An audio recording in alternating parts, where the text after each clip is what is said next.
Good. Good afternoon. We'll call the meeting of the Fort Ord Reuse Authority, regular meeting of Friday, May 8th. And please, if you would, stand for Pledge of Allegiance. Please join me in the pledge. I pledge allegiance to the flag of the United States of America and to the republic for which it stands, one nation, under God, indivisible, with liberty and justice for all. Thank you. We are about to go into closed session. We'll be adjourning this meeting, go into closed session relating to two matters: litigation involving Keep Fort Ord Wild versus Fort Ord Reuse Authority, and the City of Marina versus Fort Ord Reuse Authority. Before going into closed session, is there anyone in the public who has any comments or any questions they may want to ask on these two items? Seeing none, I'll close public comment, and we are adjourned into closed session. We'll try to get back as quickly as possible. Thank you.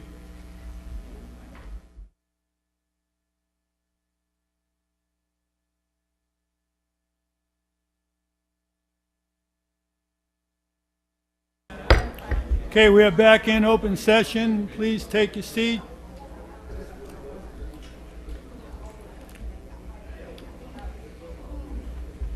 And we'll ask Authority Council, please, if you will make a statement relating to closed session. Yes, thank you, Chair. The FORA board met in closed session this afternoon on items 3A1 and 3A2. As to item 3A2, the City of Marina versus Fort Ord Reuse Authority, I am pleased to report out that that matter has been settled. The signature pages on the settlement agreement have been exchanged. The case has been dismissed, and while there are conditions to the settlement, it looks like those conditions are moving forward and that they will be satisfied, and the matter I can report as settled. Thank you, Chair. Thank you. May I have a roll call, please? City of Carmel by the Sea, Mayor Pro Tem Beach. City of Delray Oaks, Mayor Edelin. Here. City of Marina, Mayor Pro Tem O'Connell. Here. City of Marina, Councilmember Morton. Here. City of Monterey, Councilmember Hoffa. Here. Monterey County, Supervisor Potter. Here. Monterey County, Supervisor Phillips. Here. Monterey County, Supervisor Parker. Here. City of Pacific Grove, Councilmember Lucius. Here. City of Salinas, Mayor Gunter. Here. City of Sand City, Mayor Pendergrass. Here. City of Seaside, Mayor Rubio. Here. City of Seaside, Mayor Pro Tem Oglesby. 20th Congressional District, Congressman Farr. 17th State Senate District, Senator Monning. 29th State Assembly District, Assemblymember Stone. University of California, Donna Blitzer. California State University, Eduardo Ochoa. Monterey Peninsula College, Walter Tribley. Monterey Peninsula Unified School District, P.K. Diffenbaugh. Monterey Salinas Transit, Lisa Reinheimer. Transportation Agency of Monterey County, Todd Muck. United States Army, Colonel Fellinger. Fort Ord BRAC Office, Bill Collins. Marina Coast Water District, Director Lay. Chair O'Connell, you have a quorum. Thank you very much. We will go to acknowledgments, announcements, and correspondence. Michael, do we have any? No, sir. Sir, wow, okay. We will then go to the 2015 annual legislative sessions. We have the good fortune of having State Senator Bill Monning and Assemblyman Mark Stone present, and I believe Congressman Farr will be coming in the immediate couple of moments, I hope. But Michael, if you'd proceed, appreciate it. Yes, Chair and members of the board, every year we do a summary of the legislative actions that are being undertaken in both the federal connection in Washington, D.C. as well as in Sacramento. Each of those years we have our representatives provide reports that give a status on items that are principally affecting the reuse and the recovery programs at the former Fort Ord. Today, since Senator Monning is here right now, I think I'd like to introduce him. Senator Monning has a very long and glorious history of work that he's done in the Monterey Bay region, serving as a member of the Monterey County Court-Directed Mediation Panel, a professor at Monterey College of Law, a professor of International Negotiation and Conflict Resolution at the Monterey Institute of International Studies. He's represented the 17th State Assembly District since 2008. That was when he was elected earlier, and has taken active leadership roles in issues related to Fort Ord, most notably his 2012 legislation that extended the life of the Fort Ord Reuse Authority. Senator Monning has also provided measurable support at state level for the California Central Coast Veteran Cemetery, authoring 5 separate pieces of legislation that supported the cemetery, and facilitated $2 million from state resources to provide funding for the construction of this first phase of the cemetery. Over the past year in particular, Bill has also greatly assisted FORA staff in moving forward to state regulatory review of the Habitat Conservation Plan, which is now in screen check review. We've all received comments from all of you. In December 2014, he was appointed Senate Majority Leader and continues to provide quality leadership on important health issues in statewide legislation. Bill Monning.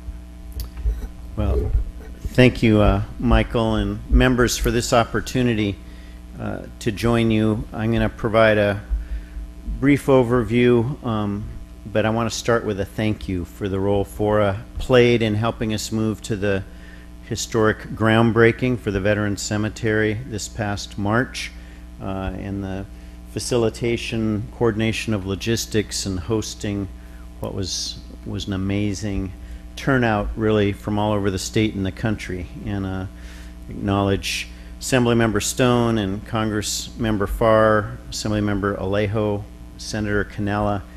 We've really had a team effort working on this up in Sacramento, but really to start by thanking all of you, the cities you represent, the entities and institutions. This has been a team effort, and proud to report that we're on schedule for a July 2016 opening ceremony of the cemetery. So we'll look forward to that planning. It'll be here in no time, but there's still going to be work to do on that front to fulfill the vision of what we want that to be over the years. I think FORA related, I've been working with your FORA representatives on exploring loan options for blight removal. We've met with Michael and others representing the community on possible formulas in a still strapped budget of how we might secure some state support as part of the necessary funding for blight removal on the former Fort Ord. Our current path is looking at iBank, low interest loan options, and I'm looking forward to getting updated on the status of that soon. I thought I'd just give a quick budget overview, and Mark will probably add in on this as well. Our big issues right now were the governor introduced his budget in January. And we've been having budget subcommittee meetings on that proposal. Next week we get what's called the May revise, which goes from the governor's staff projections on revenues to now comparing that to actual revenues.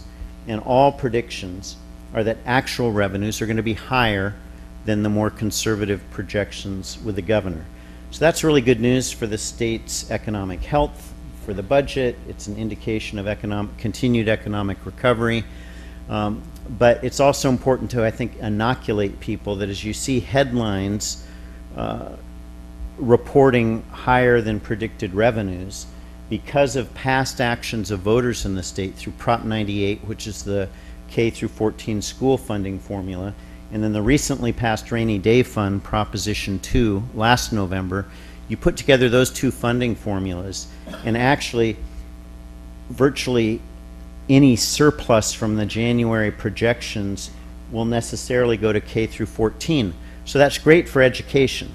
But the problem is we've got a myriad of other budget priority areas where you do the math on those formulas, we may actually have less general fund revenue to work with than we thought we were going to have in January. So it's a complicated scenario. I sit on the Budget Subcommittee on Health and Human Services. It affects a lot of the constituents in this area, what we call the safety net programs, from disability services to child care to other state contributions on the Medi-Cal front and health and human services. Mark's been very active in that arena as well, and I expect we'll address that to some extent as well. So as we get the May revise next week, we will have 1 month to reconvene all of our budget subcommittees and then move to full budget committee votes, and then our interaction between Senate and Assembly to get to the governor a balanced budget no later than June 15th. And at that point, the governor will either accept it, throw it back to us, or do some line item vetoes in it. I would say that while the health of the state is good and certainly in a better position than it's been in years, it's still really fragile. And we have a tax system that I think is based on an antiquated economy of a manufacturing economy. We now have an information economy, much more of a service economy.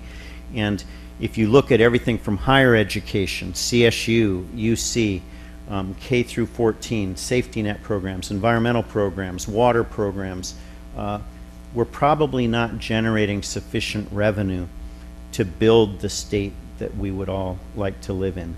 So the way FORA fits into that is whether we're looking at road improvement or water issues, we're still going to be dealing with a very fragile budget. On the waterfront, and I think I'll close on this and open to any of your questions, the governor declared the state of emergency April 1st. We're at least 3 years into a drought that has no end sight. We got some sprinkles in the last 24 hours, and that's really all it was. So there's forecast continued drought. So in the last week, the governor moved from the declaration of a state of emergency to mandatory conservation mandates and measures, and basically trying to achieve a 25% reduction of water use statewide, but looking primarily to urban and residential use as the place to score those savings. Some in the media have said, well, ag's using 80% of the water, why aren't we focused on ag? I think it's not a question of not focusing ag. Ag in the Central Valley has taken huge cuts in the last year, to the point where a lot of our money that we recently released from Proposition 1 water bond money is not going to water projects. It's going to providing bottled water and food bank support for communities where fields have been plowed under, where farm workers are unemployed and dependent on food banks for food and bottled water for water. So I think in some ways the media underreports the gravity of the crisis. We in Monterey County are pretty much groundwater dependent. We're under the state water board order to dramatically reduce by 70% our overdraft on the Carmel River. And so we look to the progress of desal as part of a broader solution. And we are not spared from the governor's order of further conserving. And some have argued on the peninsula, why should we be penalized when we're down to 55 gallons per person per day? When in LA there's some counties, some averages in some water districts of 350, 400 gallons per person per day. Although the fine tuning this week by the State Water Board is allocating targets, so districts that have achieved success in conservation will be held to a lower conservation standard, suggested about 8% for Peninsula Water District, which I know doesn't affect all of the FORA footprint, but is one that is measured as a conservation district, but still asked to further conserve by another 8%. Up to some districts, it'll be 36%, not 25%. I think the best response I've heard to saying, well, why not ag? We did pass legislation last year. Mark supported it on the Assembly side for a groundwater management planning for water basins to do a better job of managing this precious resource.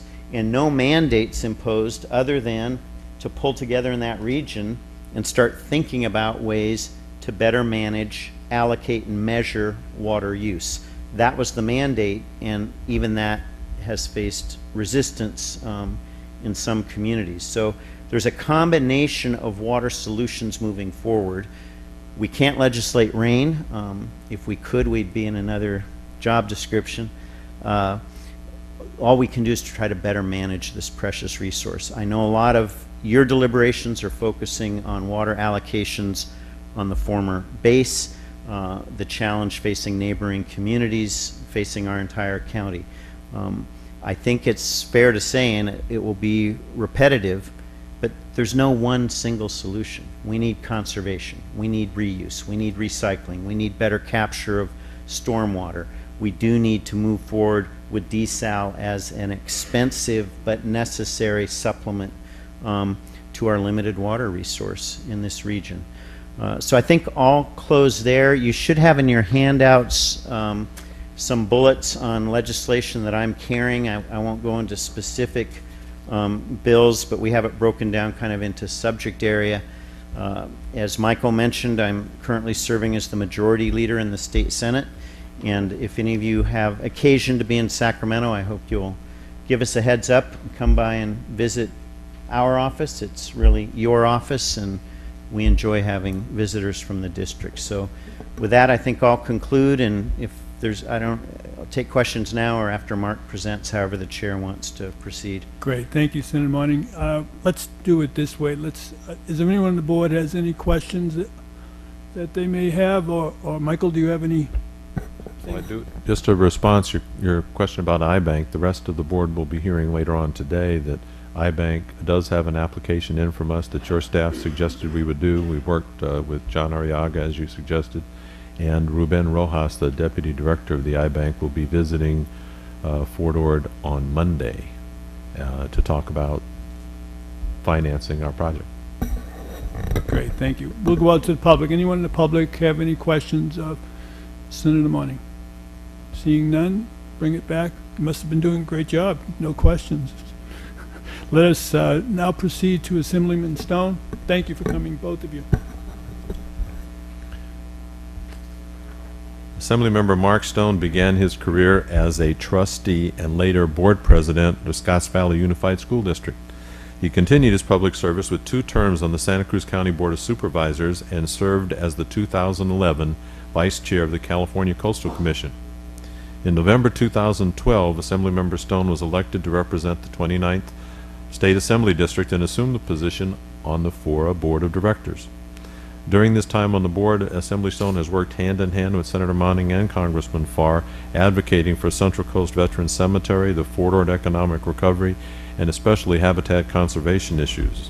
Assemblymember Stone has authored several bills this session of particular interest to the Fort Ord, encouraging the expansion of broadband services and advocating for youth outdoor educational opportunities. I'd also like to add that ever since we took Assemblymember Stone on a tour of the munitions and explosives removal on the former Fort Ord, he's been an advocate for being careful as you walk across the base. Indeed, thank you, thank you. I think from the Assembly side, what we're most significantly working on this year are investments in human capital and in infrastructure. And the Speaker has put forward several packages for investing in transportation, housing, as well as poverty reduction. My pieces of that are really in the poverty reduction side, so not necessarily affecting FORA, but certainly affecting our communities. I have an earned income tax credit bill that would put money in the pockets of some of the poorest working families in California, giving them a bit of their piece of the recovery as California starts to come out of the recession that we had seen.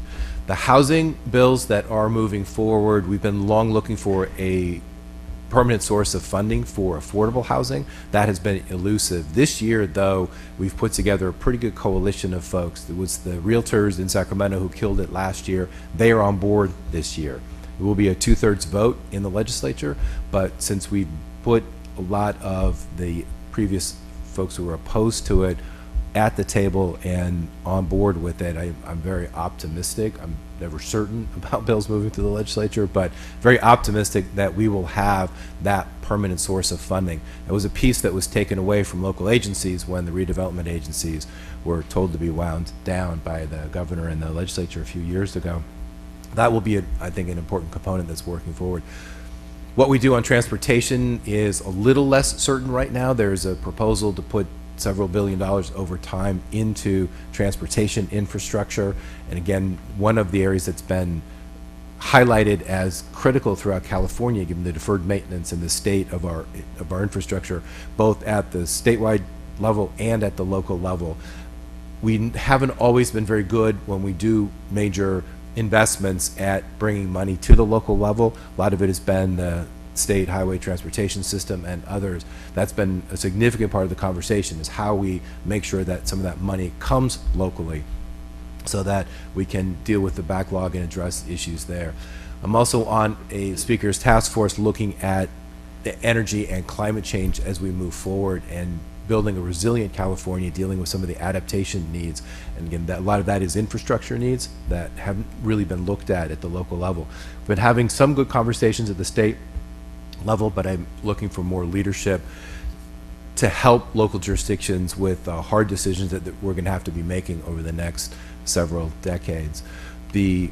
But the work that I'm working on, the earned income tax credit, and I also have a bill that will be probably the most significant change to the child welfare system in decades. Another fairly heavy lift, but we've got all of the stakeholders at the table and cooperating as we move that through. And if we can help those kids out and reduce the negative outcomes, especially in the congregate care system, then I think we can provide some great benefit to California.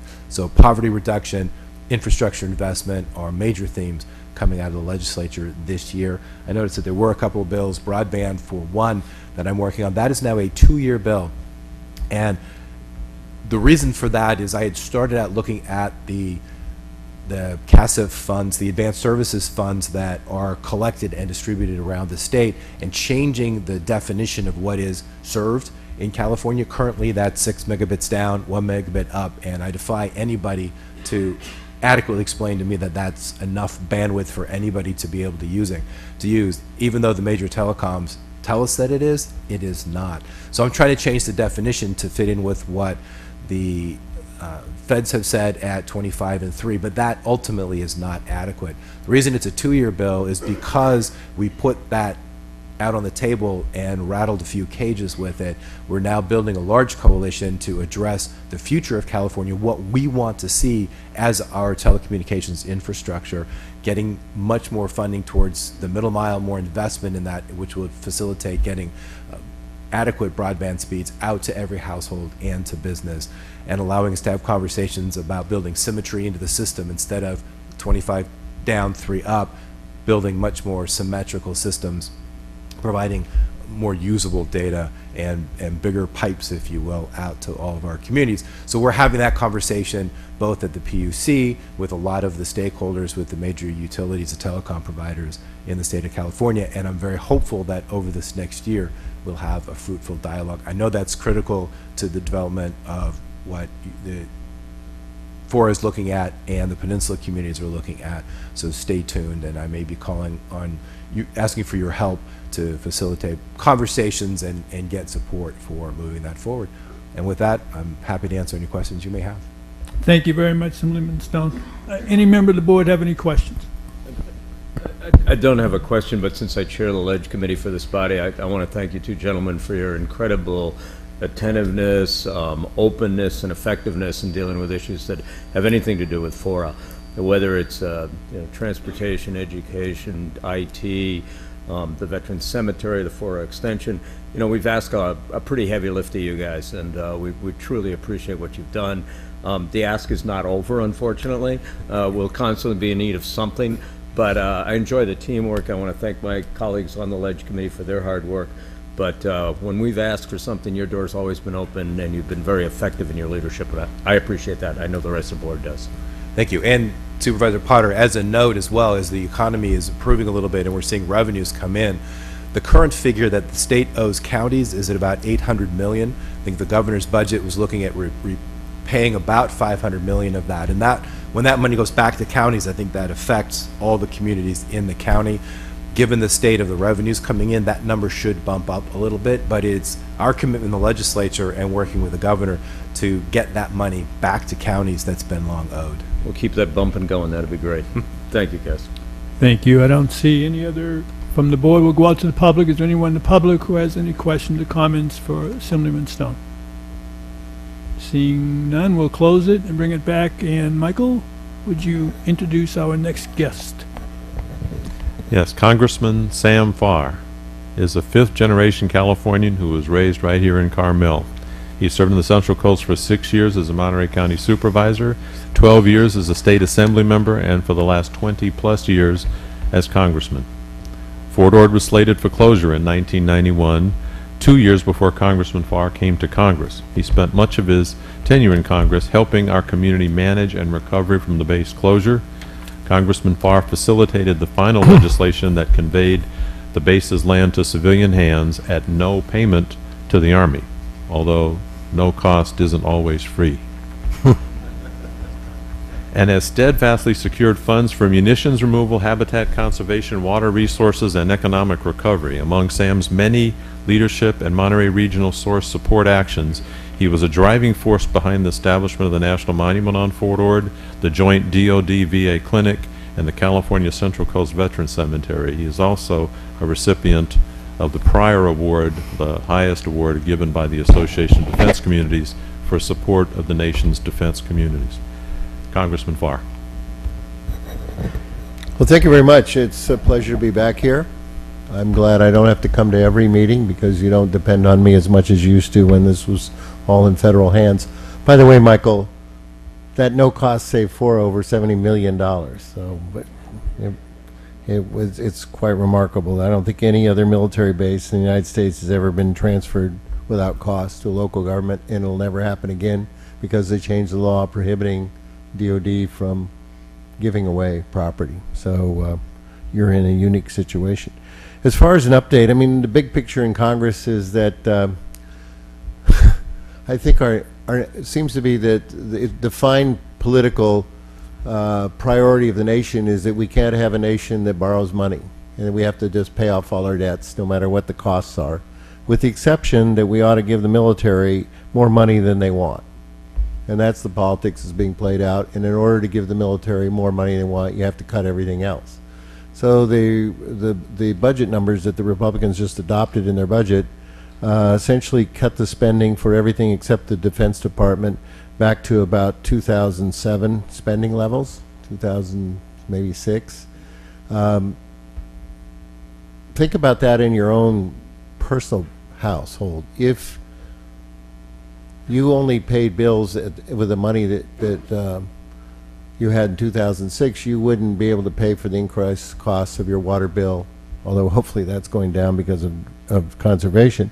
But certainly our garbage bills have gone up, our other bills have gone up, and the cost of living has just gone up. So it's very difficult for when you hand out that money and it trickles down to the local levels. The only option you have with less money is to have less people. And therein is the fight that's going on nationally. If you don't believe in the role that government's playing and you think that we ought to get rid of it by starving it, cutting it, squeezing and trimming it, and there's I think sort of in a majority opinion that think that's what we ought to do. The problem is that they don't get to understand what happens at the grassroots levels, what happens at the city council and board of supervisors, nonprofit levels, social services. What I've tried to do is manage our commitments that we made and that the government made to us in this reuse effort to teach other communities, and I've formed a Defense Communities Caucus that's co-chaired by a Republican from Kansas, and getting all of the legislative districts that have military bases in them to realize that you could do some things at home that would save you or earn you more money and save the government some money, particularly the Defense Department, by creating partnerships, and we've done that through legislation I carried early on, creating a model for Monterey, the city of Monterey, to provide the base operations, the local municipal public works department. That program is now, when Leon was Secretary of Defense, we got it in the big defense bill, allowing all the services to enter into agreements with the communities in which their bases are. Each of the services is approaching it differently. The Army's basing it all on one size fits all. Let's just attack the energy costs and see if we can make programs with local governments energy. The Air Force is probably the most progressive, saying, give us ideas. And they're just overwhelmed by the number of creative ideas that are coming to them where the local community could pick up and help save costs to the defense. By the way, the city of Monterey providing base operations to the Defense Language School and the Naval Postgraduate School is in about $2 million, save those schools about $2 million a year. And if we translated that across the nation, we would reduce the base operations by billions of dollars, and therefore, save the taxpayers. But I think with the untold story in this is that you get a new town-gown relationship. And if there's anything we learned with the base closure here is how little we knew, since this was all fenced and sort of, secured to get into this 28,000 acre property. Although all of us had lived around it for years, we had no idea what goes on, or we knew a little bit, but not everything. And so if you get to know this stuff early on, I think if in fact the community's facing base closure, they might, more than just oppose it for opposing sake, might think, well, there's ways we can work out agreements with the Defense Department, or we'd love to have you close it because we have a lot of great ideas of what to do with it. So that's the Monterey model, has gone national, and that's the report. I want to thank you for helping do that. In BRAC, the Department of Defense continues to ask Congress to pass legislation to allow a new BRAC process to begin. The DOD initiates that, so they ask the President, and the President in his budget brings it to the Congress. Congress continually blocks it because legislators say, I don't want it to happen, because if it happens, it may happen in my backyard. I've sort of moved on this from being just opposing BRAC to now suggesting, yeah, we got to do it sometime, and we always end up doing it in the long run, but let's embrace it, but with new criteria. For example, when the military decides these things, they're mostly on military property and assets, not on intellectual capacity. If what we do here in the military can be described as what is the Monterey County and the DLI and the Naval Postgraduate School and Fleet Numerical and Navy Lab and so on, what do they do here? We do intellectual, we do smart. Well, how do you measure smart? President Ochoa, this is a really interesting thing, but how do you quantify intellectual capital? And if it's going to be quantified, it's going to be done for the first time in the country, not by universities and colleges. It's going to be done by the Naval Postgraduate School, because the Navy's now having to figure that out in order to give full-time equivalents to them.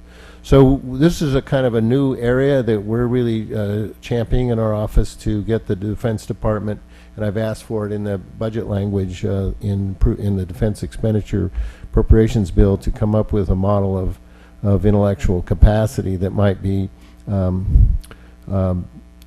may be figured in, so you don't, in the long run, you don't end up having the idea that maybe we ought to just move the Defense Language Institute somewhere else, because you may move it, but you lose all that intellectual capacity because the professors aren't going with the move. So I don't know whether we will get Congress to adopt a new a BRAC bill this year, but we're going to try to shape whatever that bill is whenever it is adopted.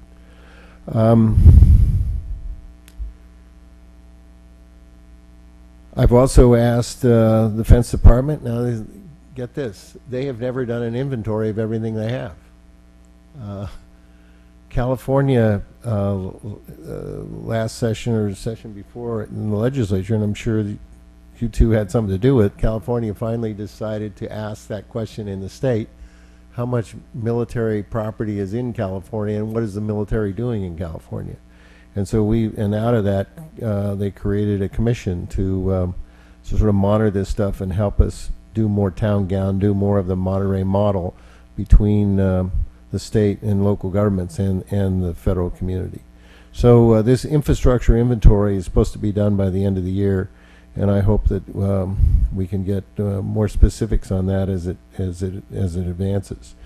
The DoD VA clinic, the now named General Gorley Clinic, is on schedule, and we should see its first patients if it remains on schedule in 2016. I'm watching it closely to make sure that there's no break in the funding, and I'm going to soon be able to announce how locals can get jobs in that facility. It's going to have a lot of good paying jobs. One of the difficulties the VA is having, they can recruit doctors and psychiatrists until they say, how much does it cost to live there? And when they look at the housing costs, they don't take the job. So that's something a VA can't solve. We need to build workforce housing here. In fact, I've decided yesterday that we're never going to call it workforce housing or affordable housing or subsidized housing or low-income housing. We're going to call it house our own housing, so that each town in each city and county will house their own people that are working and living there. And FORA was the first to say that in the jobs housing balance, as you develop this property, that those houses will be for the workers who work on former Fort Ord. The Central Coast Veterans Cemetery, thanks to Senator Monning and to Mark Stone, it's in the state hands of state Veterans Department. It is hopefully, I don't know whether it's on schedule, but whatever it is, we are nasty at beating up on people at both the federal and state level if they don't pay attention to being on schedule.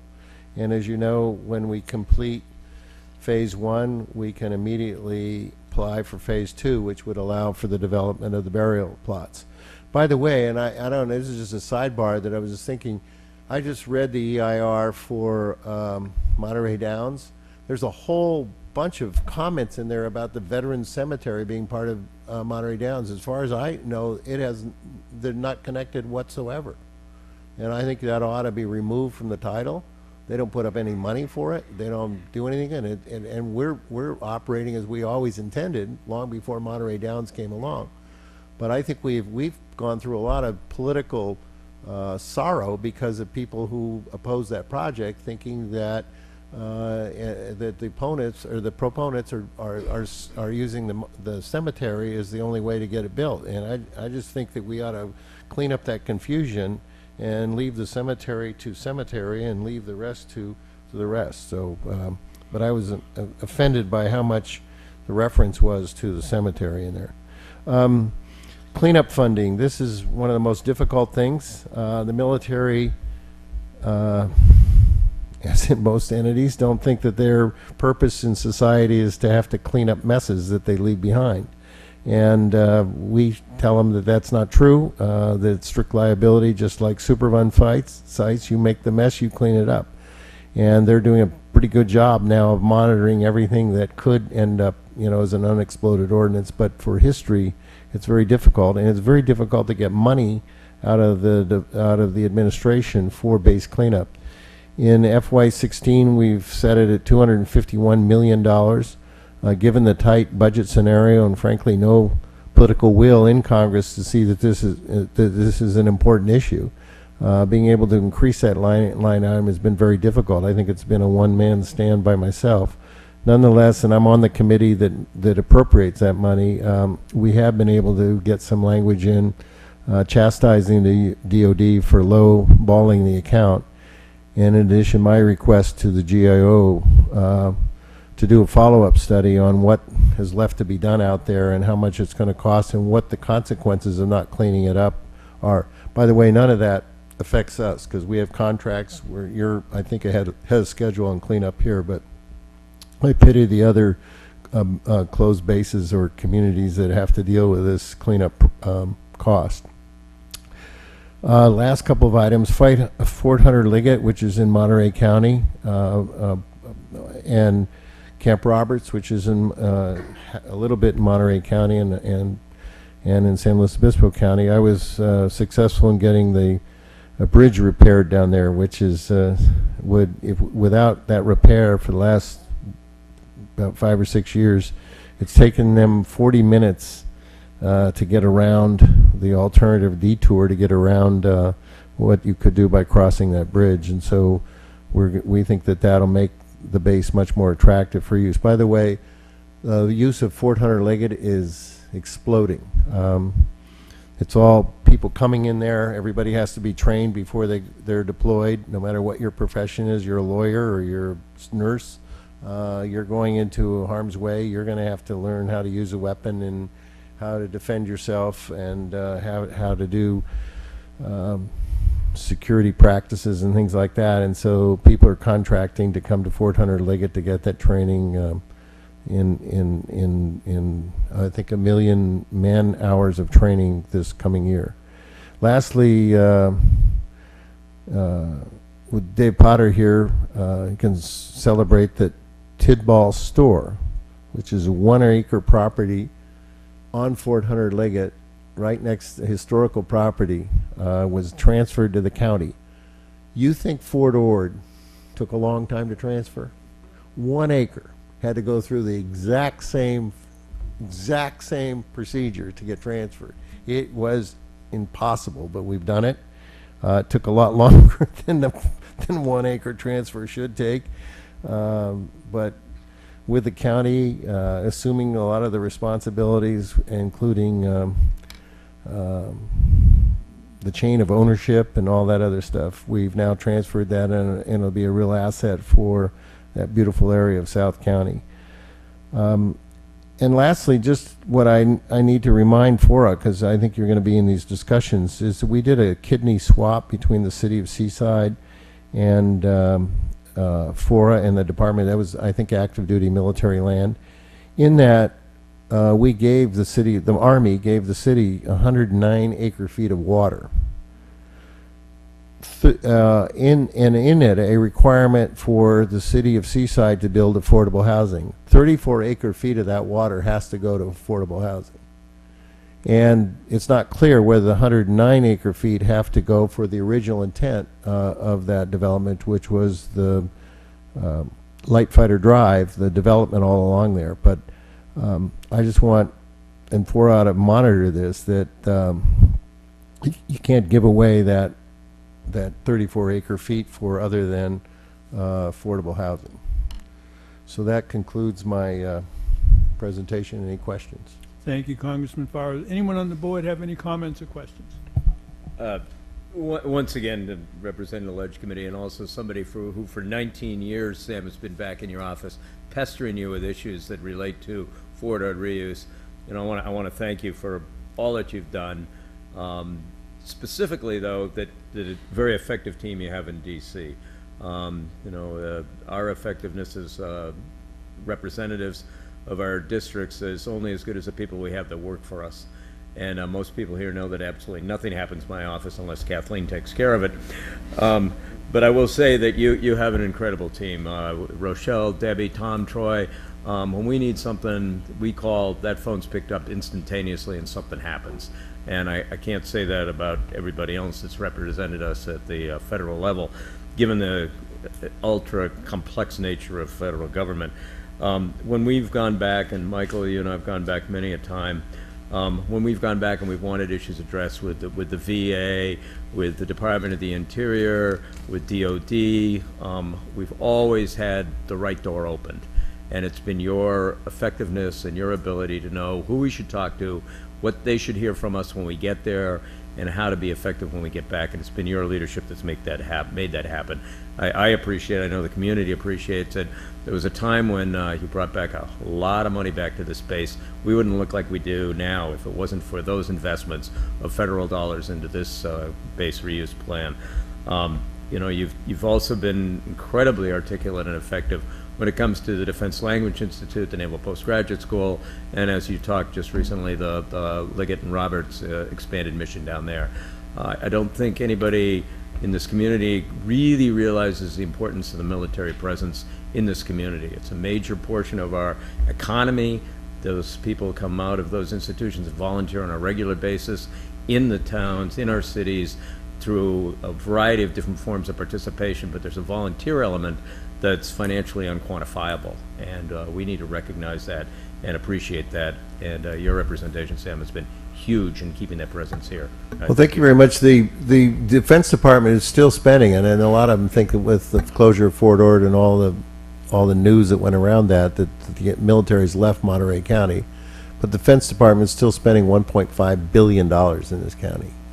And we don't have military establishments in Santa Cruz or San Benito or southern Santa Clara County that I also happen to represent. But yes, it is a huge economic, and all that money is spent locally. So it's important, and I think that the FORA has really done a great job of creating kind of a town gown politic where people really begin to pay attention to our bases and to the personnel that are on that bases. And that's the only way we're going to be able to sustain this, because there's always going to be somebody else who will want to expand their base, or, you know, California is an expensive state in which to do business, so the other states will say, well, just move your military operations to our state.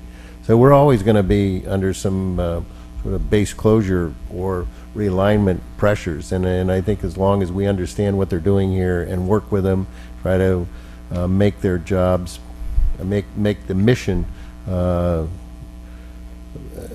best it can be, that they will have no reason to move.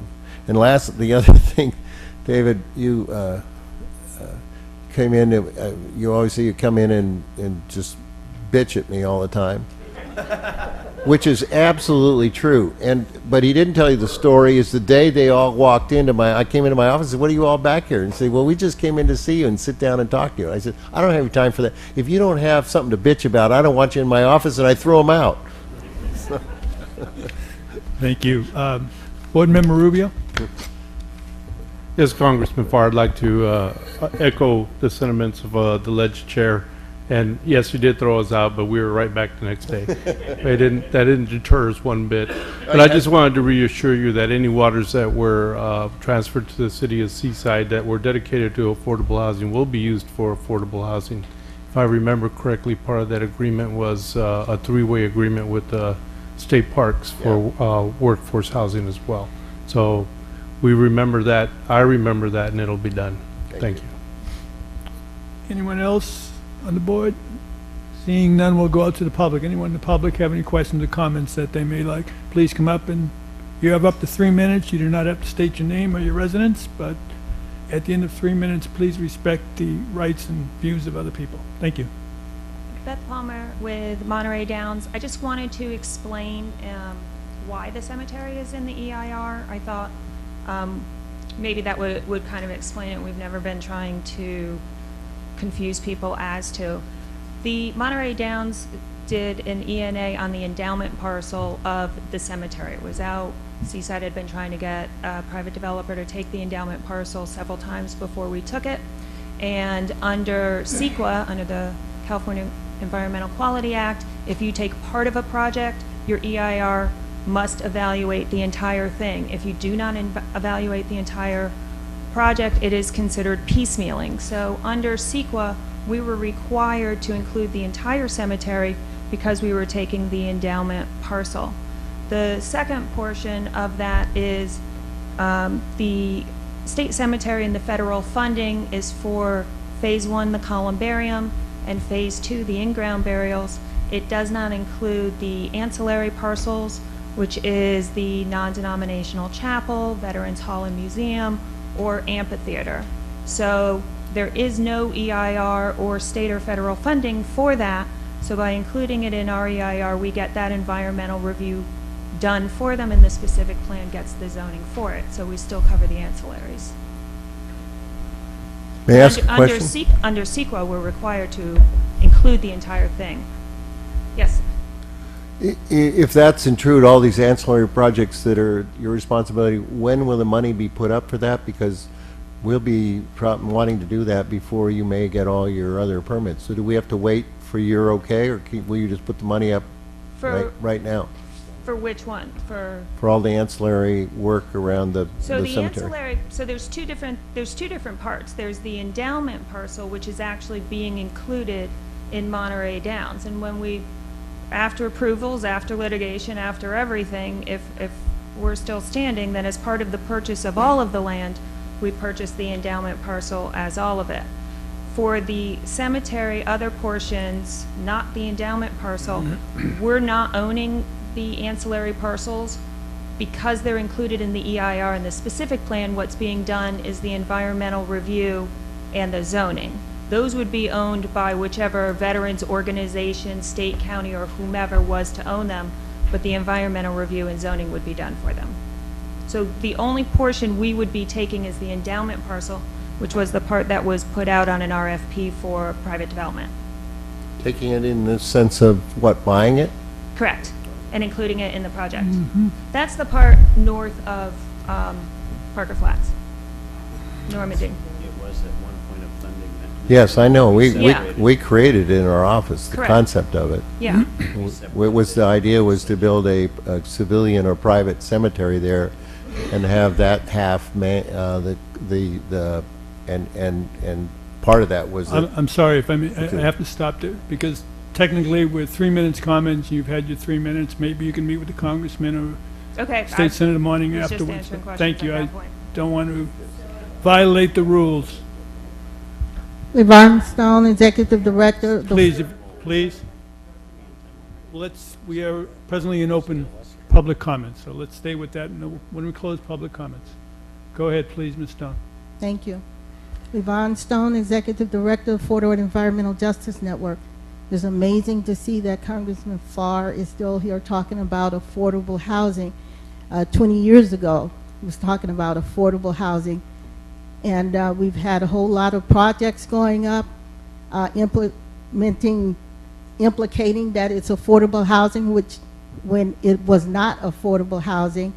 And I hope that the local community will get what they need in housing, because we have still have a huge problem out there. I'm working with one of the veterans who is one of the commissioners who is very concerned about what is happening with the small amount of housing for our homeless veterans around here. And the fact that Monterey Downs is not a chosen project for the local community, because we don't see the jobs that will be developed from that project for the local people. And the fact that we've attended all kinds of design charades and all kinds of meetings and which is supposed to implement the projects wanted by the local community. We don't see that happening. The people are in New York somewhere saying they're going to design this area, and we're not too far behind Baltimore with all the luxury buildings and stuff going up in certain parts of the community that will bring jobs with people who are coming in, but nothing for the local community.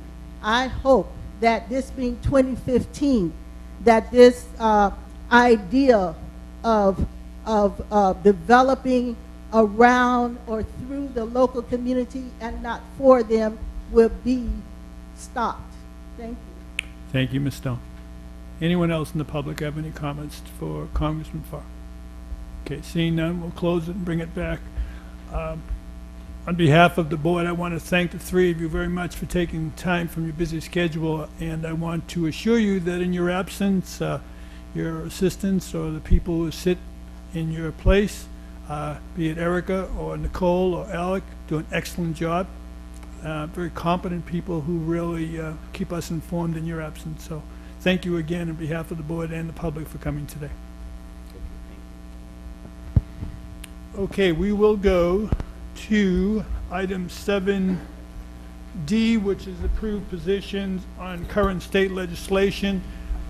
For the benefit of the public, the Legislative Committee met earlier this week and went over the attachments that are in the staff report and recommended approval of the same. But Executive Officer Hulamard or Chair Potter, if either one of you would like to comment on this, fine.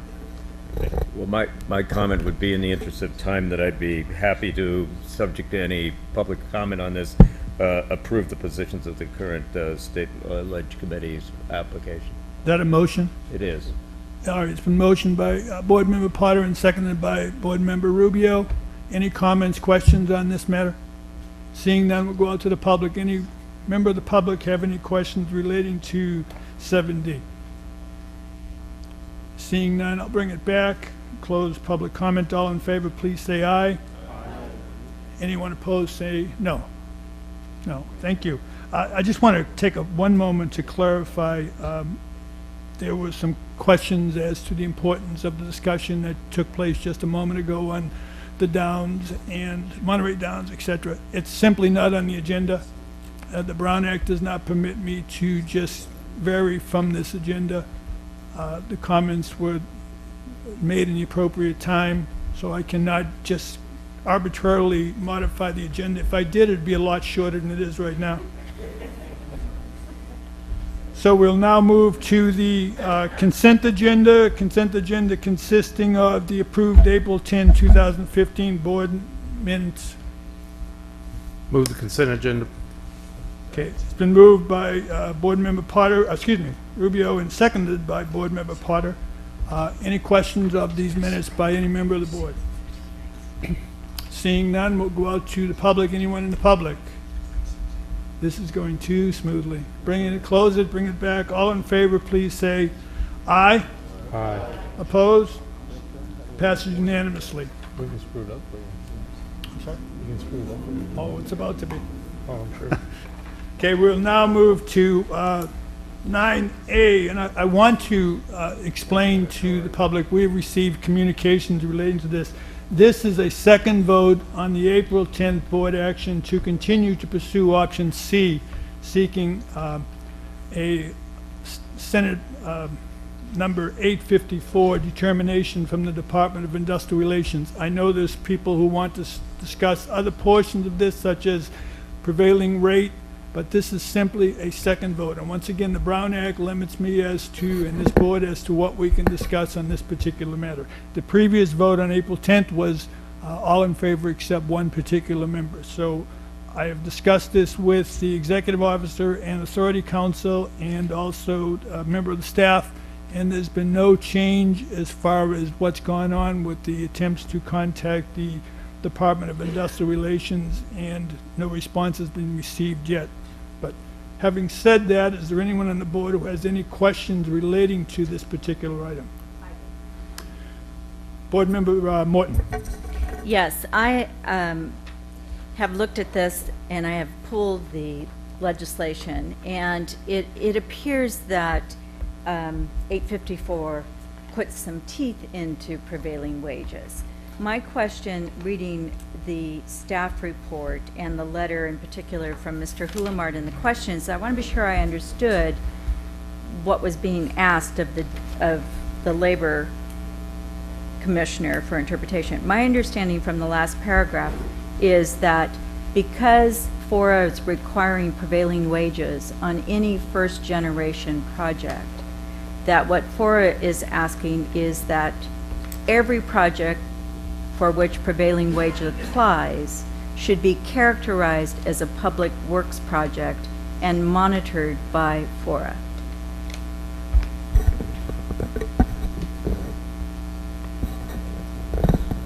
Is that how you understood it? That's how I understood it.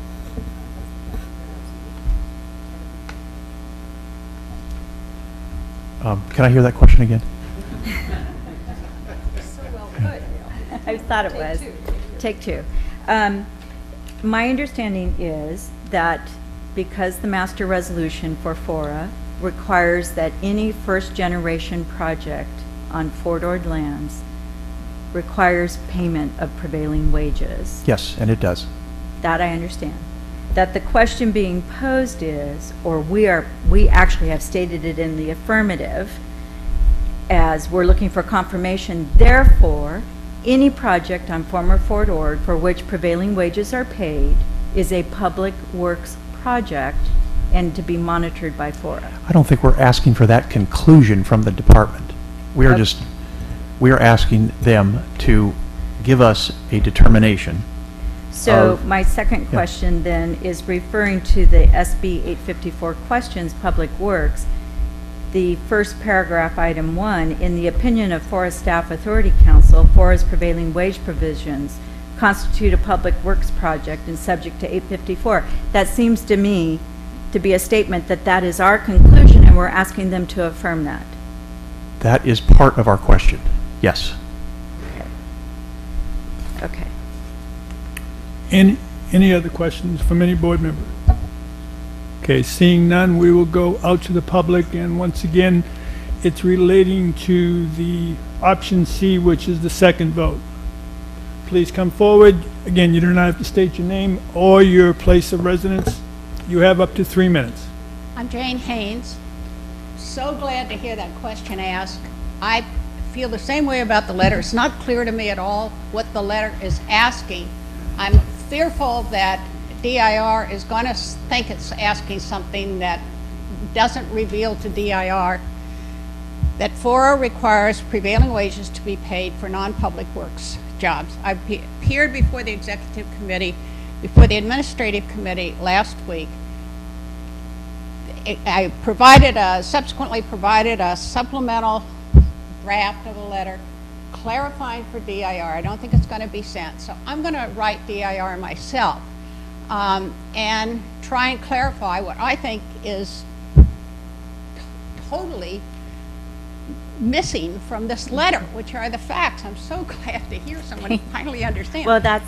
Okay, and I want you to know that my motivation is that the majority of people on the Monterey Peninsula cannot afford a house at Fort Ord. And prevailing wages are a contributing factor. They're certainly not the only factor. Please, Ms. Haynes. Okay. All right. Thank you very much. And I truly appreciate your involvement and effort in this matter. I really do. Thank you. Ron Cheshire with the Monterey Santa Cruz Building Trades Council. I'm sorry that some of the people in the public are confused with the facts. 3.03090 states that prevailing wages will be paid on all projects, public or private. In other words, yes, all projects, unless they meet the 5 exemptions that are stated thereafter. Strictly charitable organizations can be exempted if you're part of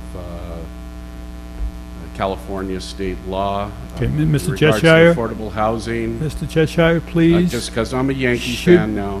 Okay. No, you already swept my team, so I'm getting over that. Just please stay with the question of whether or not we proceed with option C. We would like to see you proceed because you wrote the letter on March 26th, and let the state go ahead and make a determination so we can move forward one way or the other. Thank you. Thank you. Anyone else in the public? Seeing none, we'll close public comments, bring it back for... Move approval. I'll second that. Okay, it's been moved by Board Member Rubio and seconded by, I missed the second, Board Member Hoffa. Any comments on it? I have one comment. Please. I just wanted to let the board know that at your table, there's a copy of a study that was done by the City of San Diego regarding the actual cost of prevailing wage. I realize we're not talking about that, but I encourage you to take a look at it because I think it'll clarify some misperceptions that are out there in the public. Thank you. May I comment? Yes. Okay. So my concerns are that we all are in favor of prevailing wage. And the great thing about SB 854 is it's finally attempting to put some teeth into enforcement. And in fact, it creates a public works enforcement fund that's funded by contractors, by the people that are doing the work, and not by public funds. My concern is taking on enforcement for the non-public works portions of prevailing wage projects here on former Fort Ord is putting an onerous burden on FORA's public funds to enforce that. What I want is FORA to take a strong legislative approach, go in, make the penalties, and increase what the enforcement that can be done by the Labor Commission. That burden falls on developers, and the developers, when they pay their fines and pay their registration fees, that is what's used for enforcement costs. And it's also incumbent upon every jurisdiction, City of Marina, if you're selling land and it's going to be prevailing wages, we need to put in our contracts provisions for teeth for enforcement that deters shortcuts by developers. But I do not believe that this is a good expenditure. I think we're taking on a financial burden that's huge here at FORA if in fact we're trying to monitor the private portions of prevailing wages. I would prefer we do something legislatively. And I know you can wait for the letter, but how the question was written seems to appear that we made an opinion statement that every project fit within SB 854. Thank you. Board Member Parker? Thank you, Mr. Chair. Board Member Morton raised these questions on this issue last time, and since then I've had a chance to really talk with her more and understand better where she's going, and I think now that I've talked with her more, the way she's articulated it now is, what we talked about, and it's like I'm getting it, and so I'm willing to have us go forward and get the determination, but I actually think the approach, the way that she's going, makes a lot more sense, and so I'm, in a sense, I think we have a good backup plan if the DIR says no, it's not all public works. We can start. I mean, be too bad to have to start over, but I think the approach that she's taking actually could be much more effective and be a better option for us. Thank you. Anyone else? And Board Member Potter. simply, I'd agree. I think legislatively it's a good direction. We can agendize it accordingly. But I don't think it should be the responsibility of this agency to be the enforcer. So I think we have concurrence on that. Okay, there's a motion, there's been a second. All in favor, please say aye. Aye. Opposed? That's Board Member Parker, no, and Board Member Morton, no. The rest voted affirmatively. No one abstained. Great. Thank you very much. I look forward to the determination as well. Moving along to 9B, review, adopt Fort Ord 2015/16 capital improvement program. And I want to go on record of thanking Board Member Lucius for your questions in advance. It's truly appreciated that you get the questions in advance to the staff, and I want to thank the staff for getting the responses not only back to her, but also to the board members and the public, and the responses are out on the table if you do not have the questions and responses. Thank you. Jonathan, please. Thank you. Board members, good afternoon. I'm here to give a presentation on the capital improvement program for fiscal year 15-16.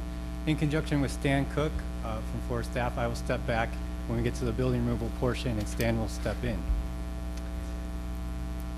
Just to review the CIP elements, there are 8 elements. I highlighted here the ones in red: storm drainage, firefighting enhancement, and also wastewater.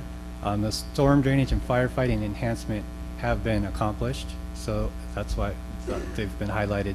The water and wastewater will be part of the MCWD org budget. That is later on this agenda today.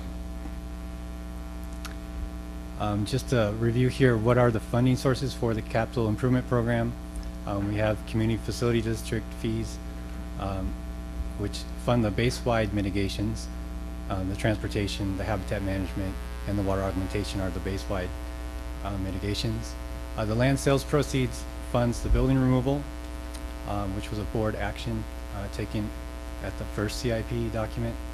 The property taxes funds forest operations and other unfunded projects. The grants fund specific projects such as transportation projects. We've been quite successful in the past of getting federal grants for matching. We've provided matching funds. We've obtained federal grants typically from the Economic Development Administration. And loans have funded CIP projects. However, they must be paid back. So we're currently working with the iBank on a potential loan for doing some building removal.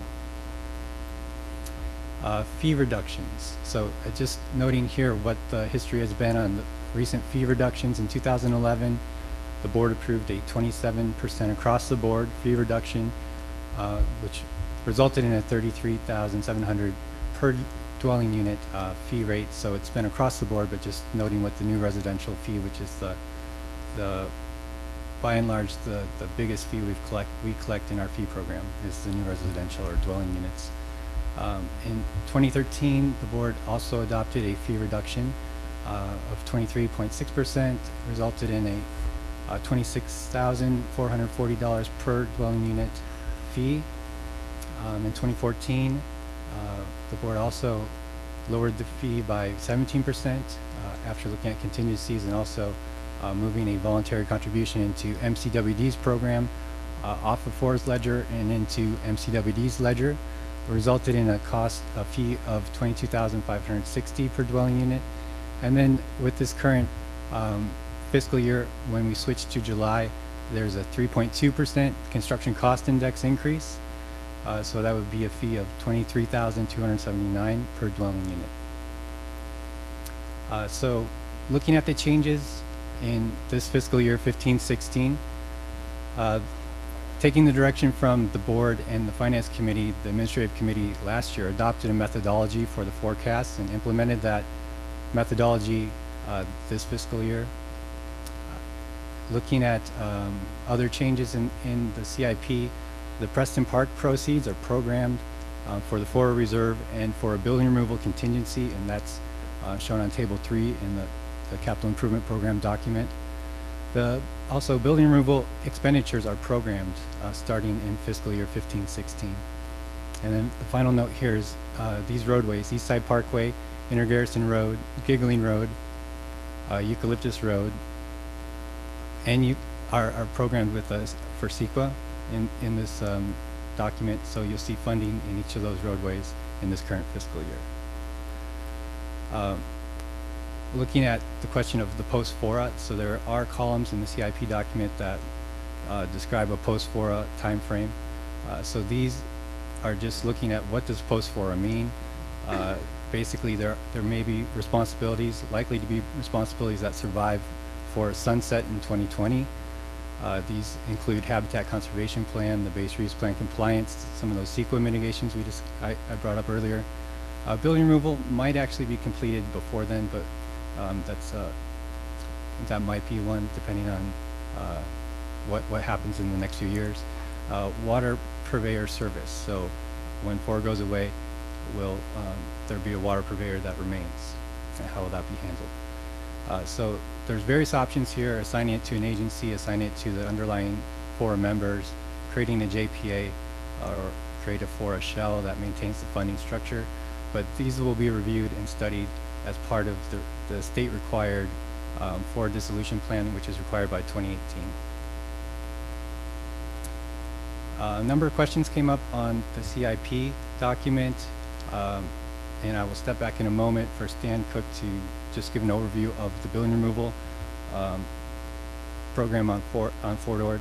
But some questions came up on Eastside Parkway, and just to look at those, the first question was about circulation to the Veteran Cemetery from Eucalyptus Road, if that was a possible project that could be forwarded. And essentially, we don't have CEQA from Eucalyptus to the Veteran Cemetery completed yet, so that's part of including the whole Eastside Parkway and its constituent points of Intergarrison Road, Giggling Road, Eucalyptus Road in this current fiscal year in the CIP. And another question of Eastside Parkway was, is there going to be funding to do the CEQA? And so that's currently what's in the document.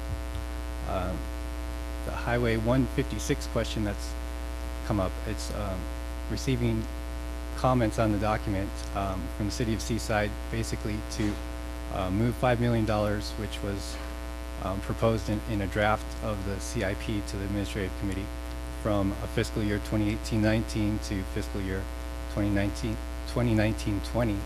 So shifting of $5 million 1 year later in the program to prioritize some of the on-site roadway projects.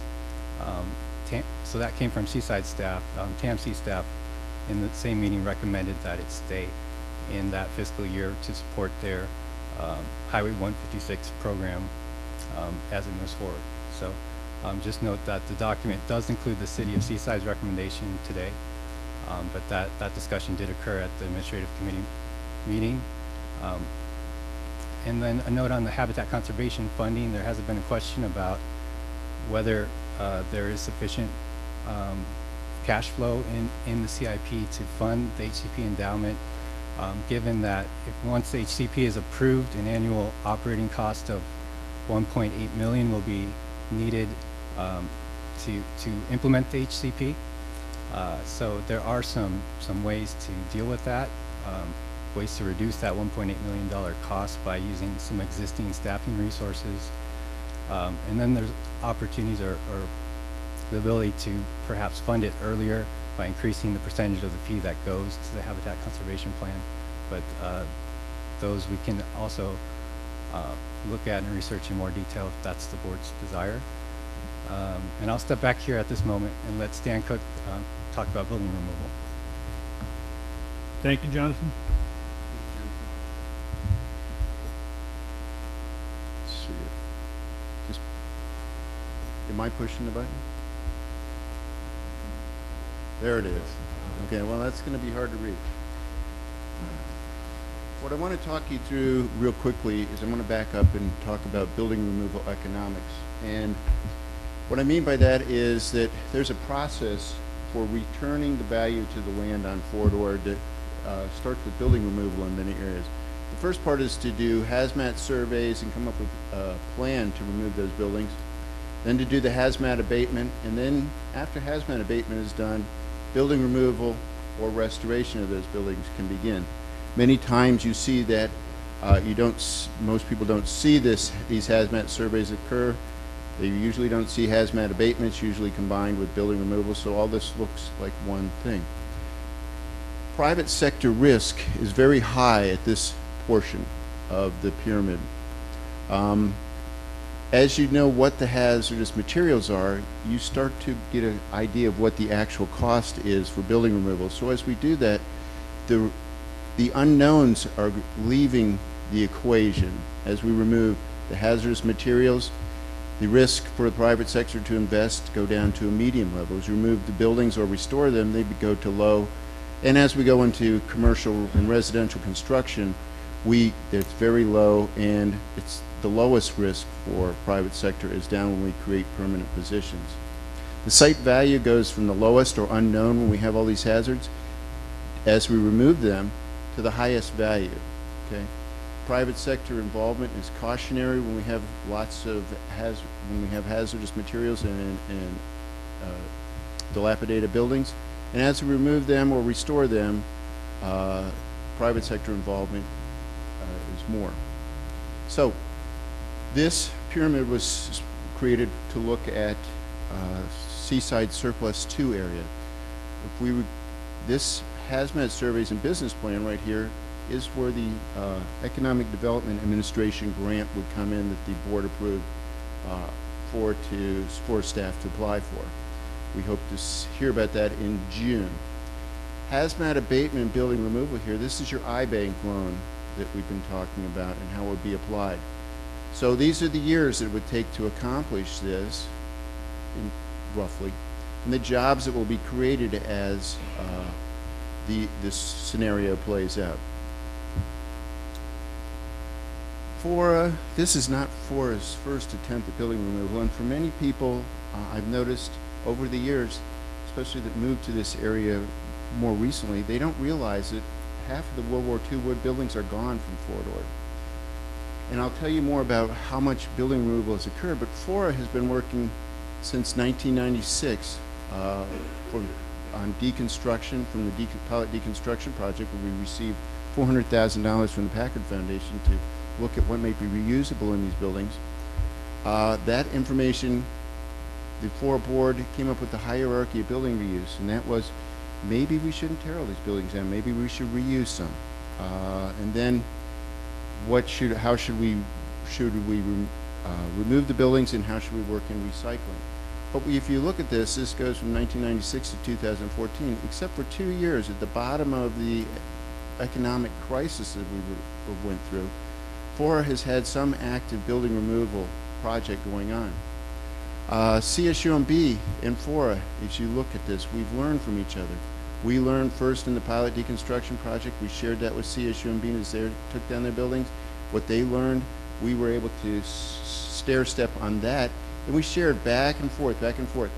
We have a very sophisticated group of building removal specialists between us and CSUMB, and that's because of this sharing of information. So the building removal status, there are about 3,500 buildings left on Fort Ord when the Army left. 34% of them have been reused. 44% have been removed. What's remaining to be removed is about 22% of those bases. If you want to see a map of that, that's actually illustrated on the Fort Ord, the FORA website. There's a link to it. Of that, FORA has financed building removal in the dunes. Half of those World War II wood buildings are gone. There's land sale value reduction there to Marina and the developer to remove the rest of those buildings. Seaside, we've removed a little bit, but this remaining $3.9 million is a FORA obligation. It will not take all the buildings down in surplus too, but that's where we want to focus the IBIG loan, the EDA grant, so we can unlock the potential in that area. This demonstrates what the jurisdictions have taken on for their building removal. Marina has moved quite a few buildings in Marina Heights through their developer. Seaside removed quite a few buildings in the Highlands. They were actually one of the first projects out. FORA learned from them, and we shared information back and forth, because those were all cement buildings in Seaside Highland. And then CSUMB, like I said, has done a lot of building removal. Right now they've got 9 buildings. I think that the fences are going up around, and the hazmat's being removed from them. And there are those Seaside hammerhead buildings that Seaside is going to look at. What they've learned and what they learn along the way, we can springboard off of that, and hopefully we can get quite a bit of cost savings as they go through the learning curve ahead of us. So that's my presentation on building removal and bringing you up to date. And you'll see as you read the CIP, these elements are all in there. Okay. Thank you very much. Just want to bring this recommendation to the board, which is to review, adopt the FORA fiscal year 15-16 CIP as recommended by the administrative committee. And we're here and ready to answer any questions. Thank you. Thank you, Jonathan. Anyone on the board? Hands are going up. I have a question. Board Member Hoffett, please. So thank you for that presentation.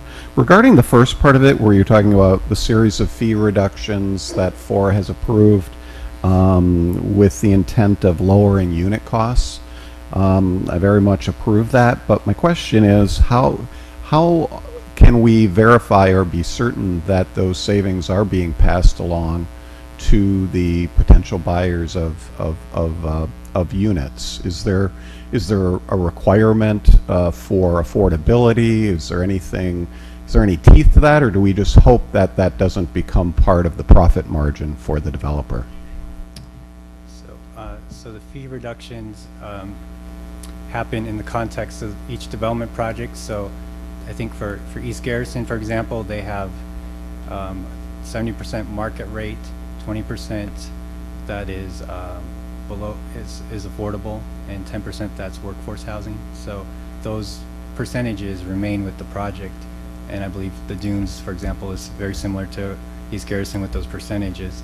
So those remain, but there's no mechanism to ensure that a market rate house is reduced by this percentage of the fee. So when we make these fee reductions, at least as we've done them in the past, there's no guarantee that it results in lower costs for the public. For the market rate, certainly. Any other board member? Seeing none? Oh, I'm sorry, yes, I'm sorry, go right ahead. Thank you.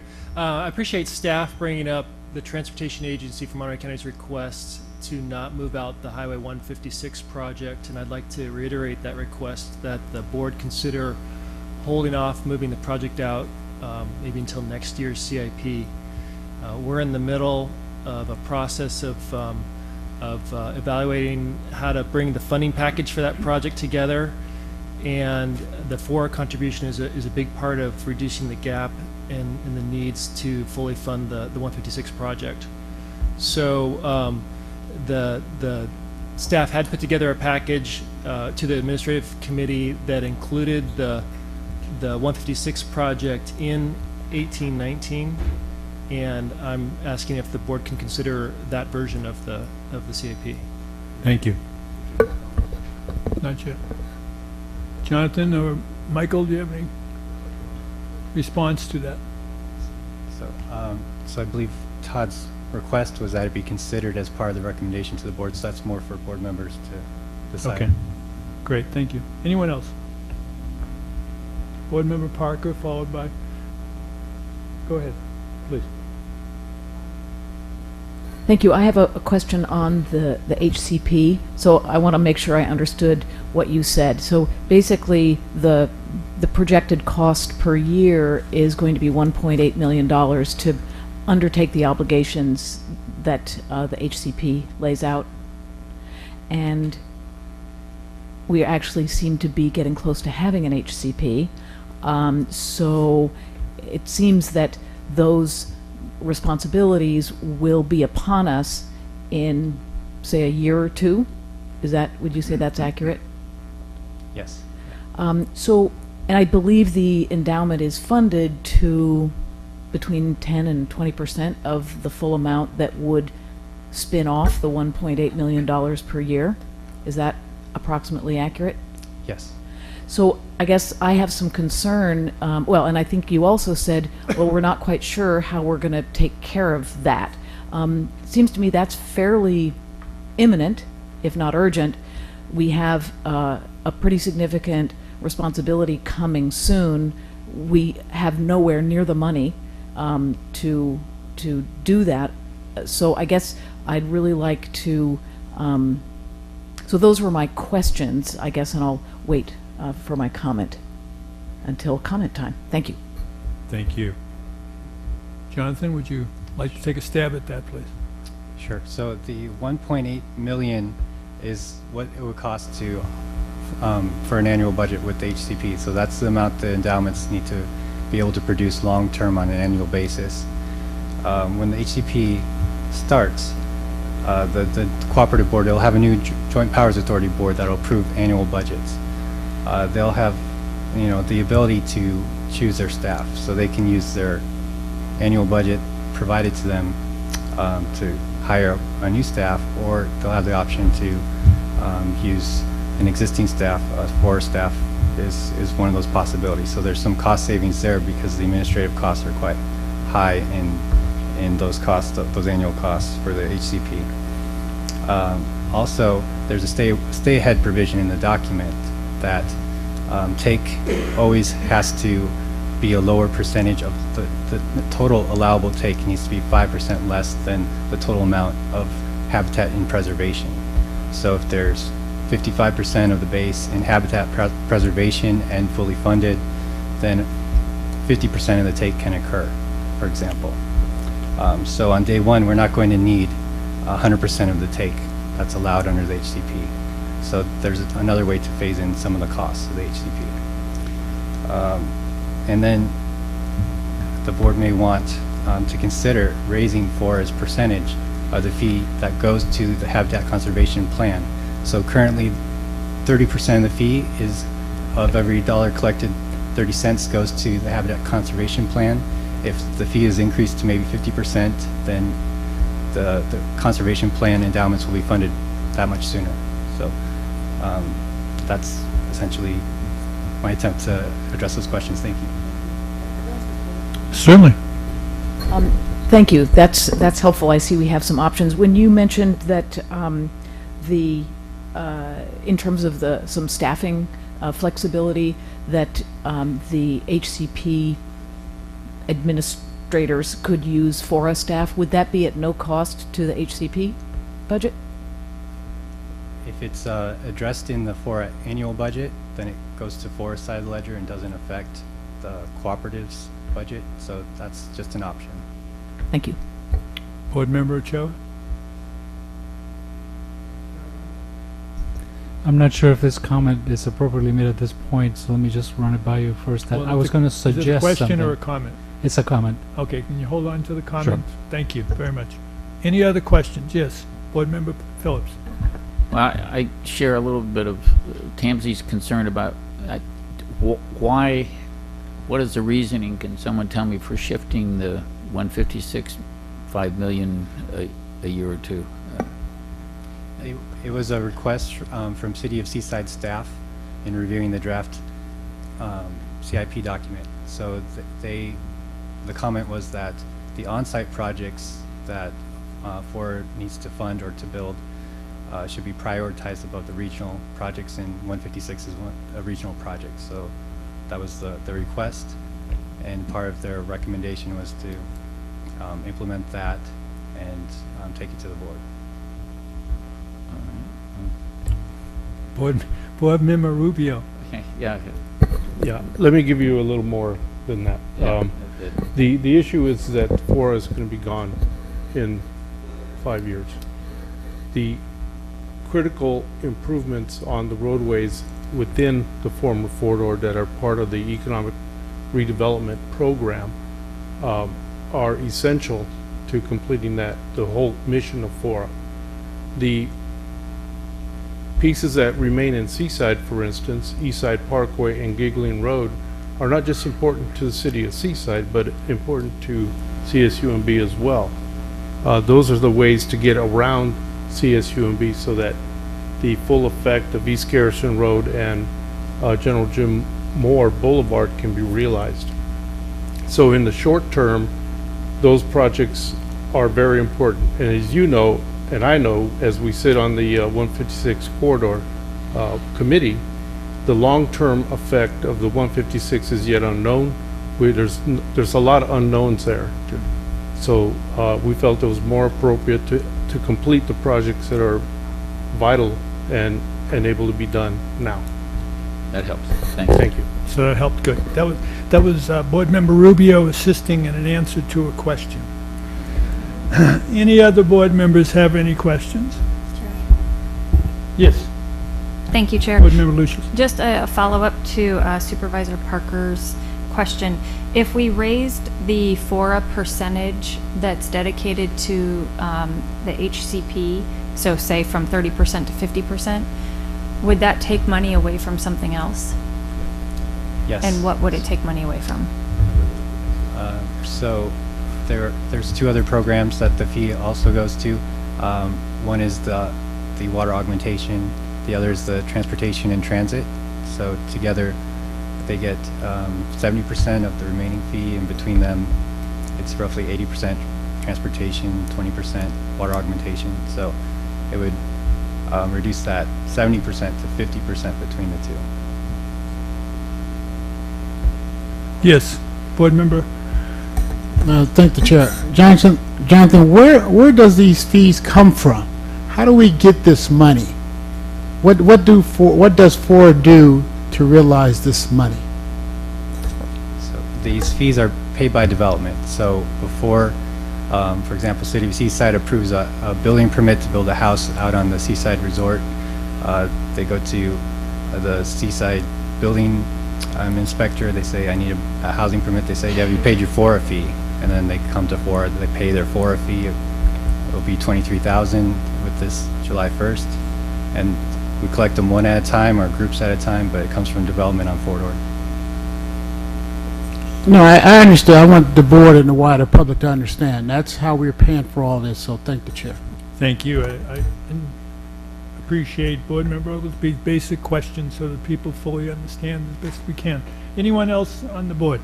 Yeah, I just, Board Member Morton. thank you. So you, in answer to Mayor Pro Tem, is that what they call you? Mayor Pro Tem Oglesby. I call him Ian. So I'm trying to be, okay. To Ian's question, that all of this funding comes from this $23,279 per unit, which, as you can see, we reduced it year after year after year. But then the questions put forth by the board here keeps pointing out that we don't have enough money to do everything that needs to get done. It seems like, I get why we reduced it. Excuse me, is I'm it gonna a ask- question? I'm getting there. Okay, thank you. Boy, I hate to Is feel it, rude. I get that we reduced it in past years, and we had a recession, perhaps we were trying to address that and get construction restarted. Is it time, before we approve a SIP budget and how we're going to spend money, whether it's debated between TAMSI and Seaside and Habitat, that we relook at and perhaps see what are our total needs and really address, are we generating the right amount of money from these funds? So I'm thinking we need to step back, but I'm asking now whoever has the expert on that question. As directly as I can be, this year there is that 3.2% increase. Next year is the timing in which we would be looking at our whole overall program and the developer, bringing the consultants to look at one more time about what the right level is for the fee. So that would look at the full program and how we're doing to collect sufficient fees to deal with our mitigations and the rest of our work. So this coming year is exactly what would happen. May I ask a follow-up question? Certainly. So if we look at it next year, 2016, it would be in the 2017-18 budget as the implementation if there was a change. 16-17. But we're reducing our... It would be the 16-17 budget we would be looking at adjusting. 16-17, 17-18, 18-19. So we now have 4 years rather than 5 years of monies. That's... Yes. There's some ideal circumstances that make it a good time to do that. There has been a change in the underlying economy. There's been a significant, I know the Finance Committee and others are concerned about whether the projections are working or not. I mean, that would give us additional information if they're actually falling true. And TAMSI is undertaking a study looking at its work as well that would also inform that process. And so there's some key studies and information that'll make that work in spring of next year that much better. Thank you. Anyone else? Yes, Board Member Ochoa. Okay, my question is it correct to assume that we don't have unlimited power to raise the fees, but are actually constrained by what the market demand might be by developers as they look at the potential for sales of what they develop? And so, like OPEC, we would have to, look at the state of demand before we exercise our monopoly power. Is that correct? Our power to raise or increase the fees from an authority standpoint is across the board.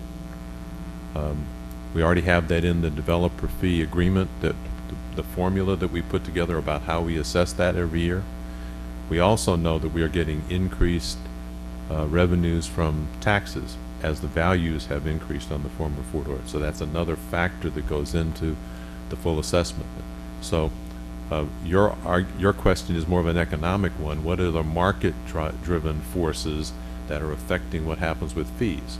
And if we increase or decrease our fees, how's that going to affect the production of housing and the sales of housing and or commercial and or light industrial and or other job-creating activities? And that's the pull. If you increase the fees to a level that precludes investment, you're not going to be benefiting, you won't have development, therefore you won't generate the fees. So it's been a dance that we've undertaken over 5 years, looking at how we balance that with meeting our obligations and meeting our obligations in a timely way, but not doing it in a way that frustrates development. Board Member Parker.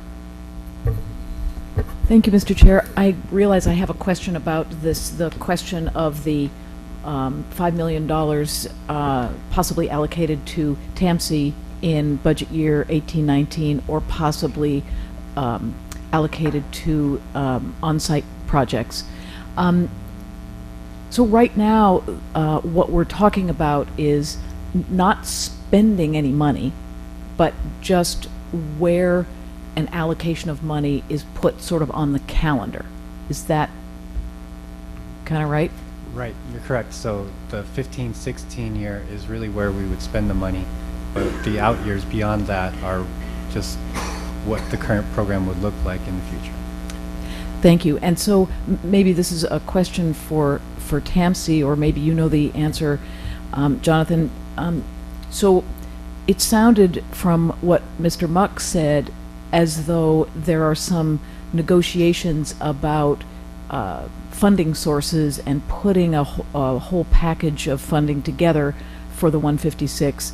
And I guess my question is, I mean, I know there's a lot of movement, and there's not maybe anything that's completely gelled yet, but there are a lot of kind of balls that are actually in the air and things being discussed.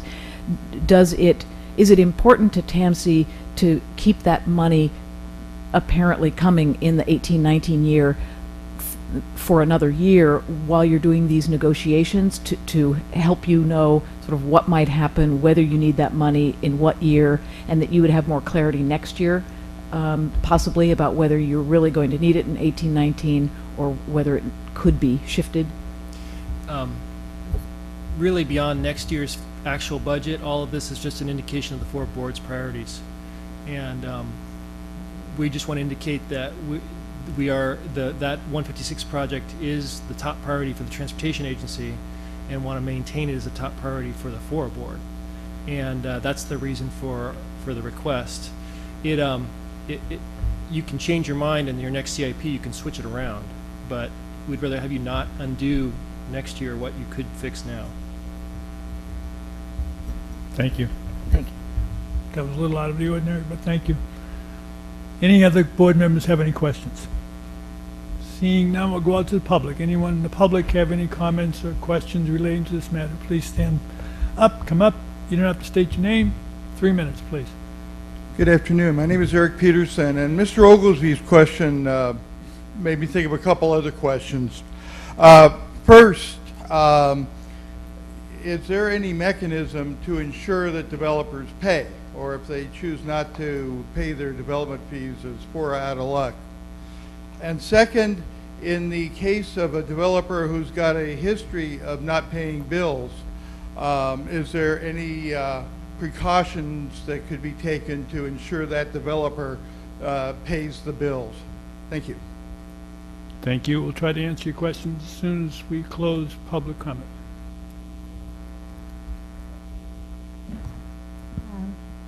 Bringing it back home to the local community, we are concerned about safety to the public and oversight.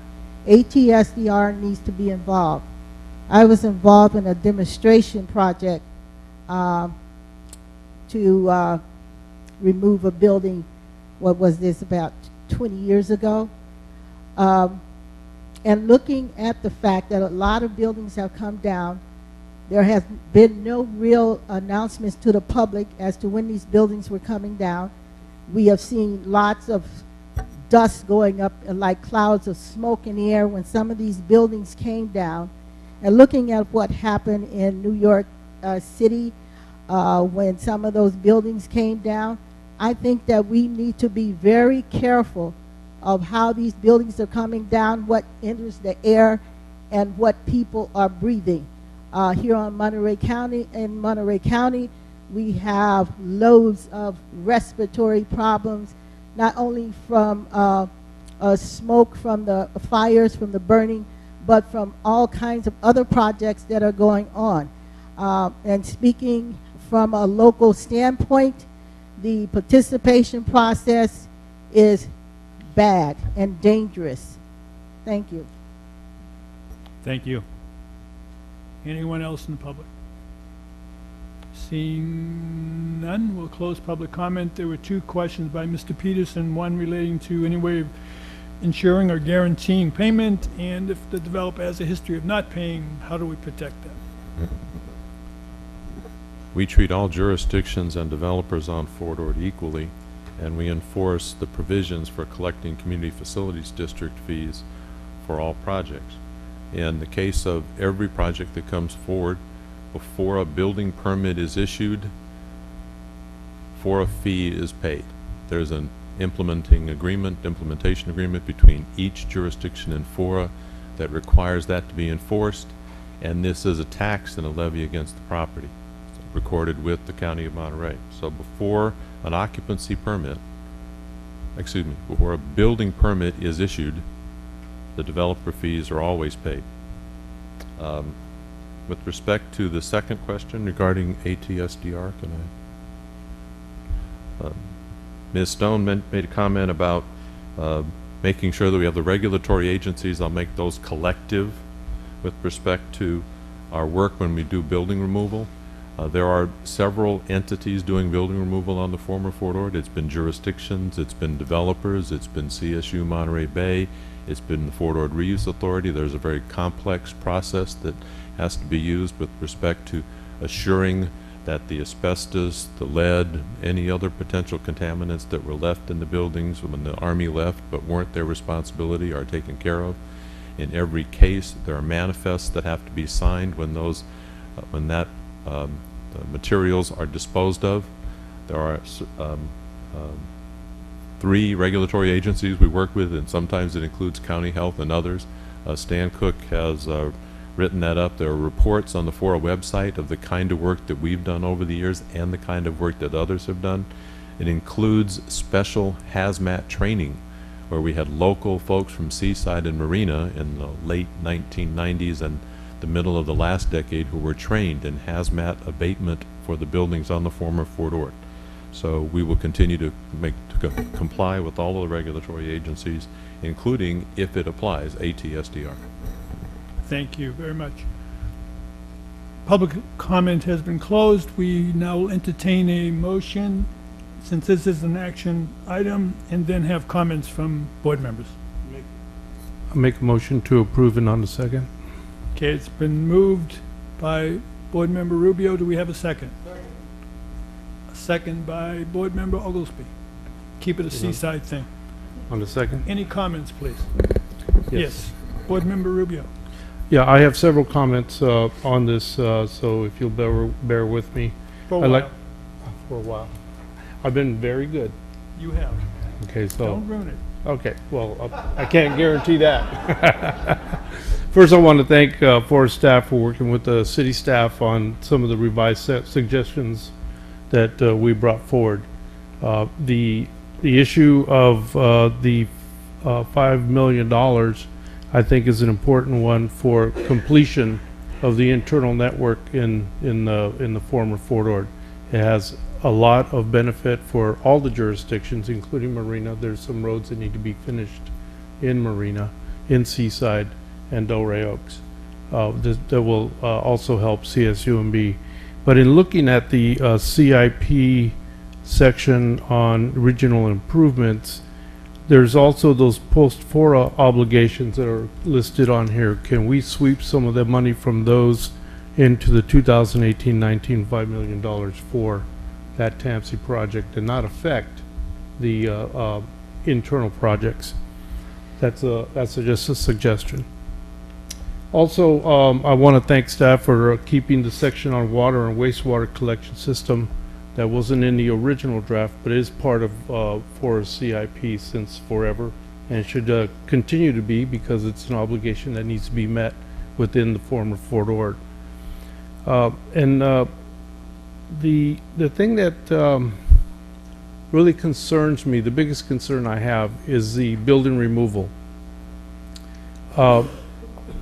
There's been notice that there's $4 million for the removal in Seaside of the surplus to hammerheads and rolling pins, which is inadequate no matter how you look at it for the building removal of those sections.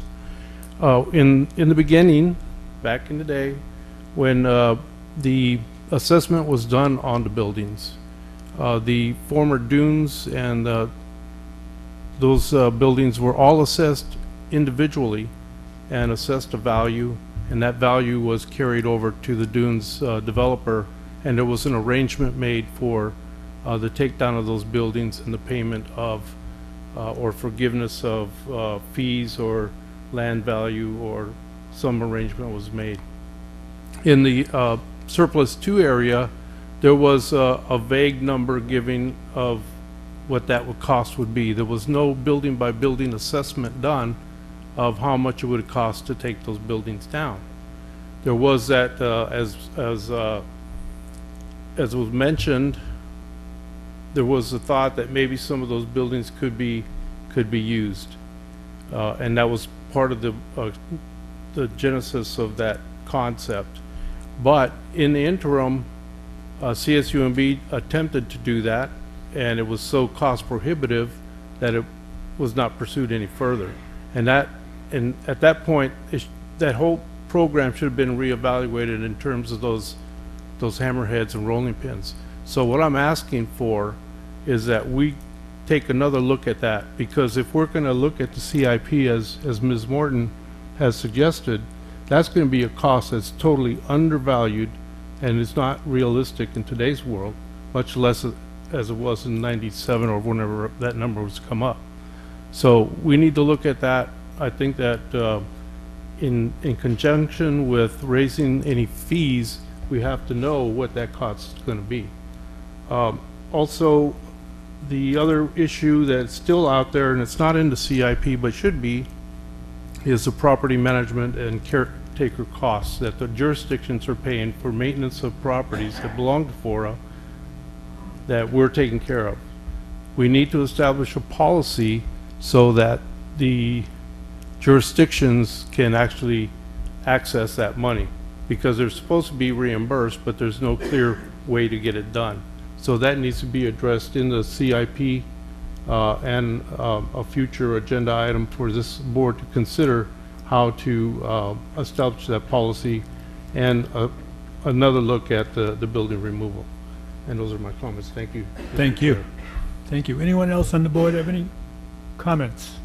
Yes, Board Member Hoffman. I guess I have a question for my colleagues here. Maybe somebody could help me understand, because I'm new to FORA. So if I heard the discussion correctly, are we bearing some of the responsibility for the 156 plan? And how is that related to Fort Ord, to the Fort Ord Reuse Authority? It seems like it's a long ways away. I don't doubt that it benefits many of our jurisdictions. I'm just wondering why it is our responsibility. We are opening the comment to a question. When the Fort Ord Reuse Authority adopted its base-wide plan for replacing the military uses with civilian uses, it evaluated the impacts on the regional roadways. And the Transportation Agency for Monterey County and the Fort Ord Reuse Authority and others looked at how the transportation network would be impacted by the altering in routes, the opening of roads on Fort Ord, did studies, did warrants, did a whole number of things that looked at what the fair share of the recovery program would be on the regional network. And it included everything from Highway 68 improvements to Highway 156 increased or changed impacts, and Highway 1. So there were both a combination of on-base and off-base regional network contributions that FORA was to make. The ones on base, FORA funds and builds. The ones off base, we contribute to someone else's improvement, in the case of TAMC doing 156. So we collect revenues, transfer them for our fair share impact on that roadway as determined by the studies done in, I think revised in 2005. Originally done in 96 and then revised in 2005. Okay, then my comment is I'm going to have trouble supporting this unless someone can convince me why that's a greater priority than, let's say, the impacts on Highway 1 associated with what I saw in the EIR for Monterey Downs. Those impacts are much more immediate, much more closer. Why not use some of our impact fees to address those mitigations rather than way out on 156? Okay, thank you. If you can sway him into voting a different way than what he's intending to do, please do so. But try to make it brief, as always, bringing it back for a second vote. I just want to add a point of clarification that this is part of your CEQA mitigation for the development on Fort Ord. And that's the main reason the 156 project's included in the overall transportation program. Okay, we'll now find out if that worked. All in favor of the motion, please say aye. Aye. Opposed, please say no. It sounds like it's unanimous. Thank you. Thank you all very much. Going on to item 9C, adopt the FORA fiscal year 2015-16 annual budget. Michael? Yes. Chair O'Connell, members of the board, we are presenting the 15-16 annual budget for your review, and this PowerPoint presentation will give you the highlights. I know most of the board members have read the budget because we received a number of questions and we've responded to them over the last couple of days. With respect to this fiscal year budget, it assumes that as council announced earlier, the settlement between FORA and the City of Marina will result in the buyout of FORA's interest by the City of Marina, of FORA's interest in the Preston Park project. That will set up a reserve that would designate funds to retire some of our ongoing obligations, including pension liabilities and operating obligations through FORA's sunset. It also includes some extra payments to CalPERS to reduce some of our current liabilities in from the side fund. As well, it designates a sufficient amount of funds in order to complete the building removal responsibilities. And if you'll notice in the budget, we just talked about that in the CIP, there's a specific amount of dollars that will allow us over the next 18 months to 2 years to retire our current obligations. We may be bringing back to the board how we would retire others, as Mayor Rubio's asked. With respect to the budget, it assumes this Preston Park sale, as I mentioned, and you'll see that highlighted twice on this chart. The total amount of revenues is about just a bit over $13 million in annual revenues for this year. That includes and total expenditures of $16 million. With that, we are going to be spending more than we take in general, excepting the Preston Park net proceeds, which the net down below shows you that as a consequence at year end at 6/30/2016 we will have an ending balance of $27,577,000. With respect to revenues, I know this might be a little hard to read, but just to highlight a couple of items. There is a loan proceeds item that's highlighted that has to do with the iBank loan that we anticipate would be awarded sometime around June, July of this year. Well, we'll of course not take the loan down until we actually start the work that the loan requires, but we're seeking approval from the iBank by this June. That's an important point because we are going to make some adjustments and shifting in staff. Stan Cook, who's been doing almost exclusively ESCA work, is going to move back into doing some more work on building removal, so you'll be seeing him on the building removal work in the coming year. Next slide. With respect to expenditures, again, the big expenditures are going to be in capital projects every year. We do have the grant from EDA that will help us with our building removal. As was mentioned earlier, that's a total of $320,000. A part of that is FORA funds and a part of that is EDA funds. There are a couple of items down there that are highlighted that have to do with salaries and benefits. And so just to remind everyone, the payments to CalPERS to reduce our liabilities is in this year, and there's a recommendation for a 2.5% COLA for staff. Next slide. So again, this is another way of looking at our fund balance and reserves. This is recommended by the Finance Committee that we establish for a reserve account. The amount is specifically $10 million. It's designated in part for CalPERS pension liability. The other is, for right now, undesignated, but to cover for operating obligations through 2020. So that's the requested board action, a 2.5% COLA, and the recommendation by the Finance Committee is to adopt the budget. Thank you very much. Any member of the board have any questions of the executive officer? Yes, Board Member Ochoa. So, the ending fund balance of 22.5 million, the 10 million would be deducted from that, would be created out of those 22? Yes, that's correct. So that would leave 12 million as a balance. Yes.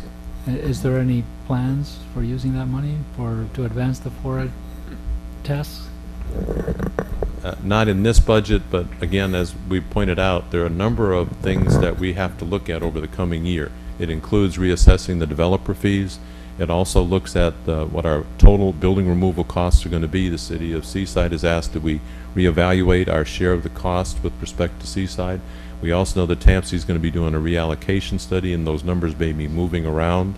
The fact that we have about $12 million ending fund balance next year, and after those studies are done, the board may be in position to move other projects up. We also want to make sure that we, as the Finance Committee has reminded us and the board, it's only been a few years that we've actually achieved the projections that we've been set forth. So this also assumes a certain amount of realization of the projections that have been provided over the year as well. Okay. So next year, I think the board will have a really good look at its fiscal position, and there may be projects that could be brought forward, or in a full evaluation, we could maybe look at further stimulating additional development on the base with respect to the developer fees or other building removal that could expedite or more efficiently move projects in the developed part of the base. So, Chairman, may I make an observation as a prelude to a final question?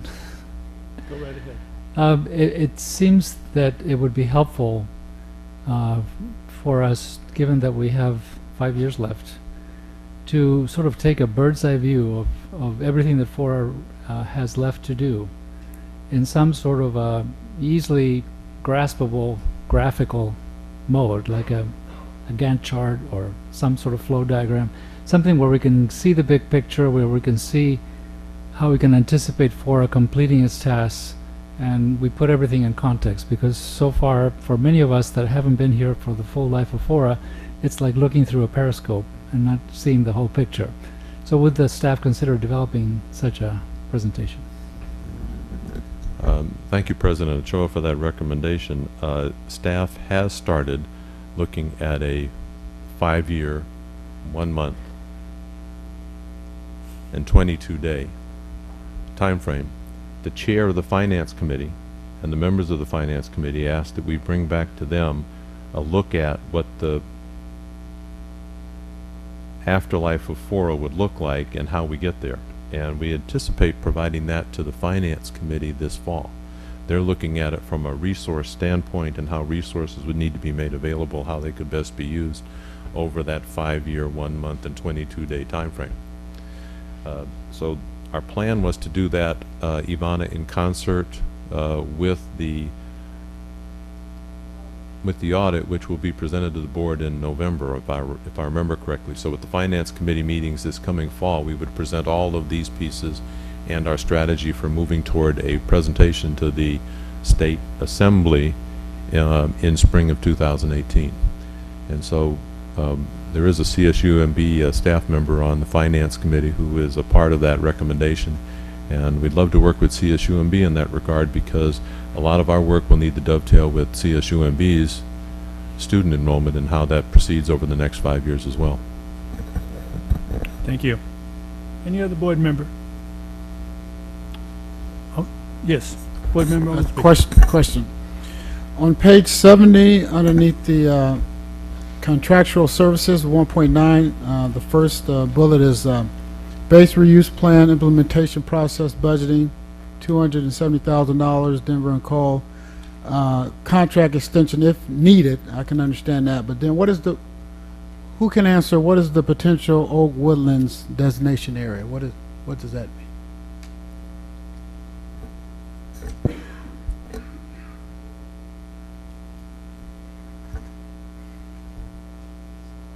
So the question about the Oak Woodlands designation area, that's one of the Category 3 areas in the base use plan reassessment. There's a policy, there's two policies, one in Seaside, one in the county, to designate an Oak Woodland conservation area. So in working with the jurisdictions on accomplishing Category 3, we've had some on the staff level discussions about FORA contributing to funding a study to develop this designation of a Oak Woodlands conservation area. Is that the Oval area, or is it going to be a new area? Well, it could be included, but the idea is for the staffs of the agencies to look at where that designation should be and to follow what the base use plan idea was, to establish an Oak Woodlands plan. Okay, I understand the plan, but okay. You okay? All right. Any other board member questions? Seeing none, we'll go out to the public. Anyone in the public have any questions or comments relating to the 2015-16 annual budget for FORA?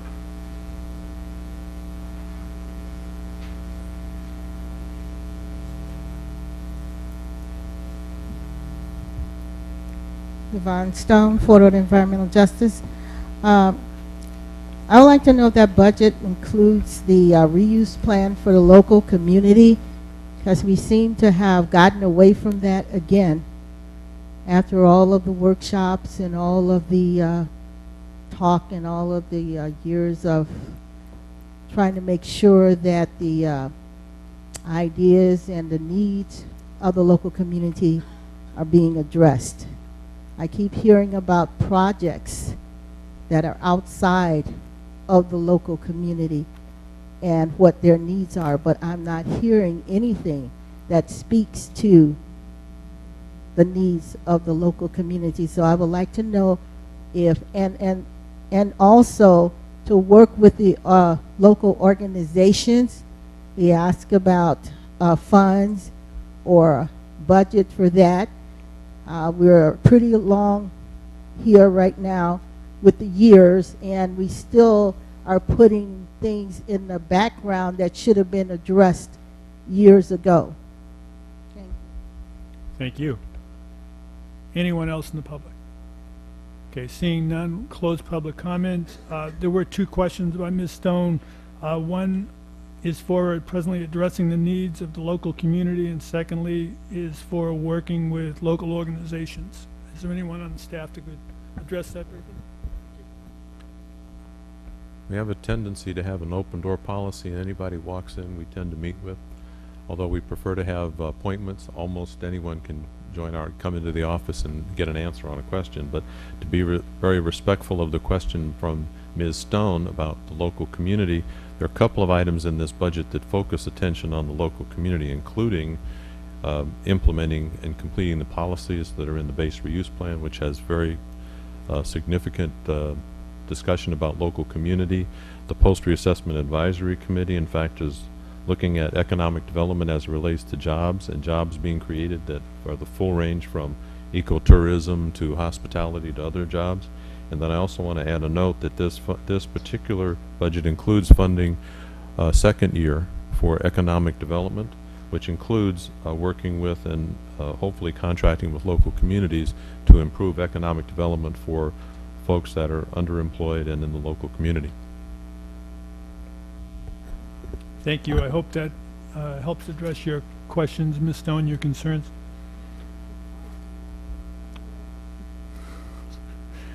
Okay, I'm ready to entertain a motion if I... I move that we approve a 2.5% cost of living adjustment and adopt the fiscal year 2015-2016 annual budget. It's been motioned by Board Member Lucius and seconded by Board Member Gunter. Any comments? Not questions, just comments relating to the motion. Seeing none, all in favor, please say aye. Aye. Opposed, please say no. Passes unanimously. Thank you all very much. Board members and public, hang in there. We only have 2 more action items, I think, unless someone creates one. Anyhow. Okay, Marina Coast Water District fiscal year 2015-16 Ord community budget. There'll be 2 presentations, and then we'll take action on 1 item. Thank you. Yes, Chair O'Connell and members of the board, on Tuesday, the Fort Ord Reuse Authority received a letter from MCWD Board President Howard Gustafson, and yesterday the FORA board received an email from ex officio board member and MCWD representative Peter Lay. Both items have been provided to the board members and the public, just so you know that that's been done. FORA has also provided MCWD's responses to questions that have been posed by the Water Wastewater Oversight Committee and others regarding this specific item. And then finally, the Water Wastewater Oversight Committee reviewed the Ord community budget at their April 29th meeting. And given the controversial nature of the proposed desalinated water project, the WWOC recommended board approval of the budget and requested referral of the $500,000 conceptual design process expenditure for the board to further review, and made no recommendation regarding that. Thank you. Steve? Members of the board, what we thought would be useful is to give just a brief preamble to the two items before going into this first item. It's kind of the don't know your team without a scorecard, or the Where's Waldo of water projects that are going on around here. And so I just wanted to point out, we can just go to the first slide, that the items that you're going to be hearing about today are actually three distinct and different things. First, the Ord Community Budget, which is a document that comes to you every year. It's essentially routine in a lot of ways. It does, of course, attract a great deal of attention and interest, as well it should, but it does not go to the what you would call the water augmentation program, which is a separate project which includes things like recycled desal plants, conservation, etc. And then finally, you're going to get a presentation today from the MRWPCA staff regarding the Pure Water Monterey project, which is completely separate from the water augmentation program on the former Fort Ord, i.e. new water, new increased regional water that could be made available to the region as a whole. The Fort Ord Water Augmentation Program, just to give a little more detail, is based on the Regional Urban Water Augmentation Project, which is informally known as the RUAP. It's an MCWD project that has been in abeyance for a period of time, and we are beginning to dust it back off. There is a recycled water component in it, which will not happen unless there is negotiation that takes place between Marina Coast Water District, MRWPCA, and FORA. So what we're putting in sort of in the background here is that we would like, in whatever format seems reasonable, the ability to send your executive staff into those negotiations with those two parties and others as the RUAP project is put into a position to go forward. And so that is why we are including that item as number D in this little mini preamble. So to move on into the first item, we're going to do the budget for Marina Coast Water District. Jonathan will come back up here and just give you a brief overview about the process for the vetting through the Water Wastewater Oversight Committee and other bodies of FORA, and then we'll hand it over to Marina Coast Water District to make their presentation. Thank you, Steve. So in the FORA MCWD facilities agreement, it provides for this Water Wastewater Oversight Committee, which makes recommendations on the annual budget to the FORA board. They met on April 1st to review the budget, and this was after the MCWD board budget workshop. So they reviewed the version that came out of that workshop. On April 15th, this was after this meeting, they reviewed the budget again with questions and answers document provided by MCWD staff. On April 29th, there was an additional questions and answers document provided by MCWD staff. And at that meeting, the Water Wastewater Oversight Committee made a recommendation. The vote was 3-1 that the FORA board approved the budget. And this was without the 500,000 RUOP desal project design line item included in the budget. They also recommended that separate from the budget, the board consider whether or not to include that line item of $500,000 for the RUOP in the budget. So that's coming from the Water Wastewater Oversight Committee. On the recommendation, I will turn over to MCWD staff to present the budget. Thank you, Jonathan.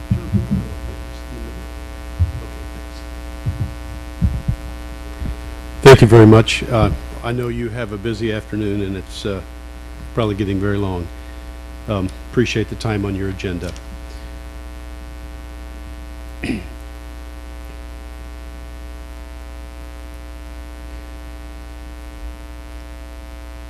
So as Jonathan indicated, we're looking for 3 things from the board today, and those things are to receive a very short presentation, I promise, to adopt a resolution that approves the compensation plan, or as previously referred to, the budget, and adopt a resolution that approves the capacity charge. So the path that brought us here today, Jonathan just went over for you. Obviously, we're at the very last step here on April 29, after we responded to a lot of questions and a lot of very good and valuable input. We did see an approval by WWOC of the budget, and as was pointed out, they did not care to deal with the question of a budget item for the conceptual design of a desalination facility. I'm happy to talk more about that. I'm happy to talk about how that relates to RUOP. I will say that if we do not move forward on that today, there will not be money in the budget to deal with the questions that we hoped that a preliminary design would provide. And I would be happy to talk to you about some of the things that 10% design was intended to provide, and if I could, maybe answer some misconceptions about exactly what is represented by that. The compensation plan provides for first and foremost ongoing operations and maintenance of a fairly old system in Fort Ord. It does fund existing debt service, debt coverage. It does provide primarily for a pay-as-you-go capital improvement program, and it does do that all with rates that are supported by a 9% increase, or already approved by the board, scheduled 9% water rate increase and 4% sewer rate increase. And you can see what that would do to the typical monthly bill. Of course, what's not factored in there is the things that I believe both supervisors, or both Mark Stone and Bill Monting were talking about earlier, which was the fact that we are in a drought emergency. We will see consumption drop, and we will see revenues drop. Just to give you a very quick overview of what we're talking about when we're talking about maintaining this system, those are just some of the statistics on that system.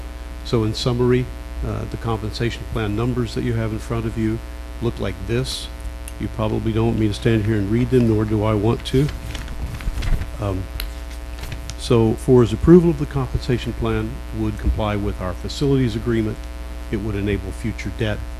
It would fund in the coming year an updated water and sewer system master plan.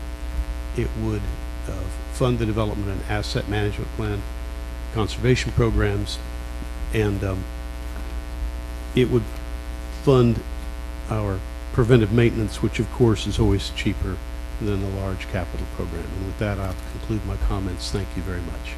Thank you.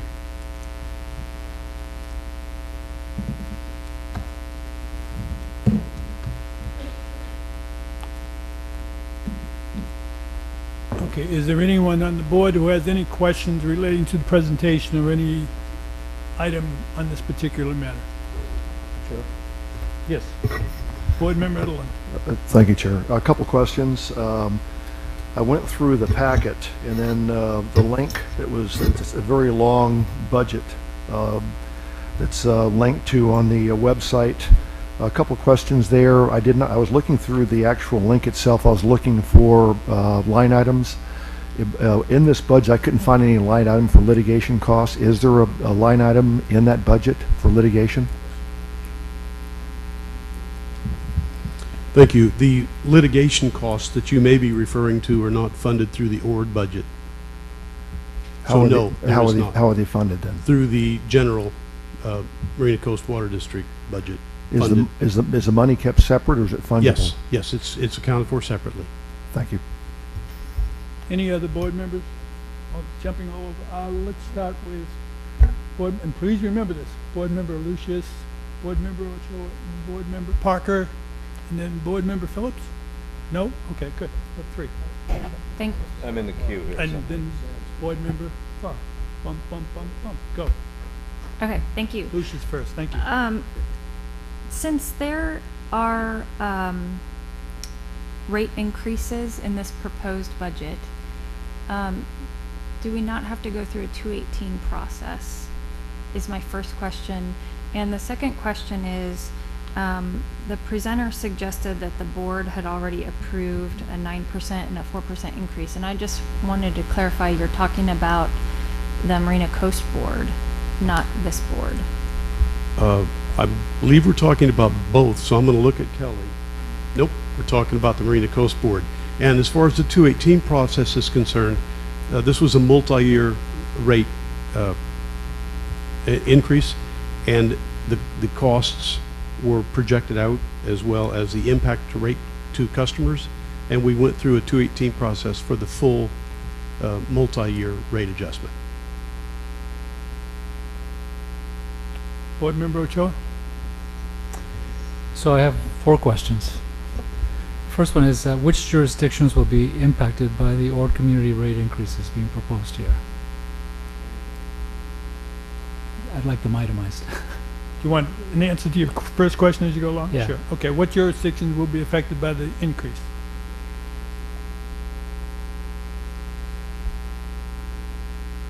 So those impacted include all the 28,000 acres of Fort Ord. It includes Marina, Seaside, Del Rio Oaks. There's no customers in Monterey, but in County Monterey, CSUMB campus, all of the acres. Seaside High School is actually one of the ORD community. They're off the base, but that's a historic thing with the base. Okay.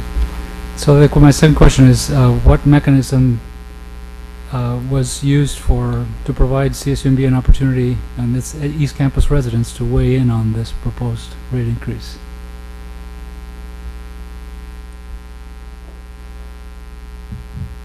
I should stop sitting down. I should also stop following Jonathan. He's That's quite true. tall, I isn't think he? you probably should just stand there. That would be the 218 process. And can you describe that for us laymen? I'm sorry. Yes, that process requires the district to send out notices of the proposed rate increases, and the total impact that would have on the average customer. And then you're given an opportunity to voice objection or support by silence. And that went to the residents of Marina and other jurisdictions, but did it also go to the East Campus residents? That went to anyone that would be affected by that rate increase, Okay. yes. Which That's was four, all of that's the 4 ORD questions, community. but I know you have more. Go ahead. Yeah. Do CSUMB residents have any means of participating in the election of MCW board members who actually approve this? They do not. Okay. And does CSUMB, this is a rhetorical question, does CSUMB have a vote on FORA board's decision on proposed ORD community rates? And the answer is, of course, no.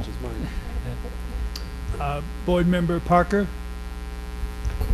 Thank you, Mr. Chair.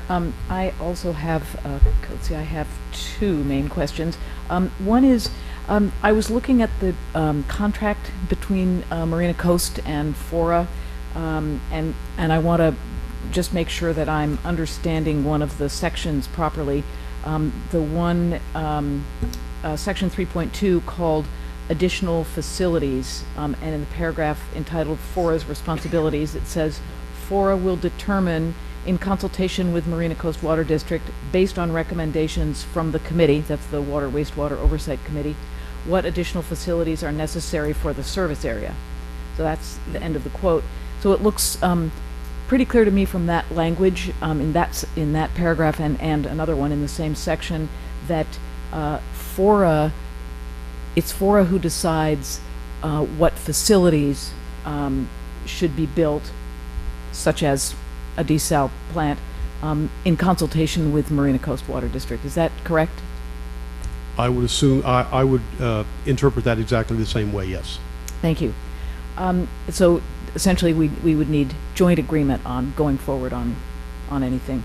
And then the other section of this agreement that I am interested in is 7.2, which talks about the timeline for FORA to take action on Marina Coast Water District's budget, and it says that FORA must respond within 3 months of receiving the budget, and if FORA disagrees with some aspect of the budget, FORA will provide the specifics of the disagreement and state a solution that works for FORA.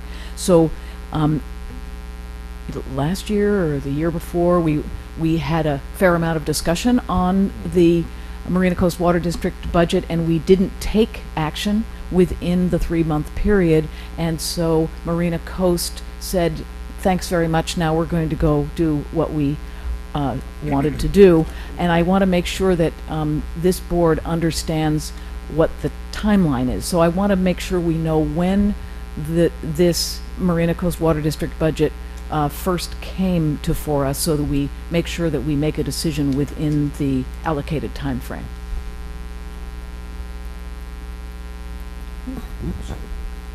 We consider the receipt of the budget to be the last week of March, I think, so that the board would have to take action by the June meeting.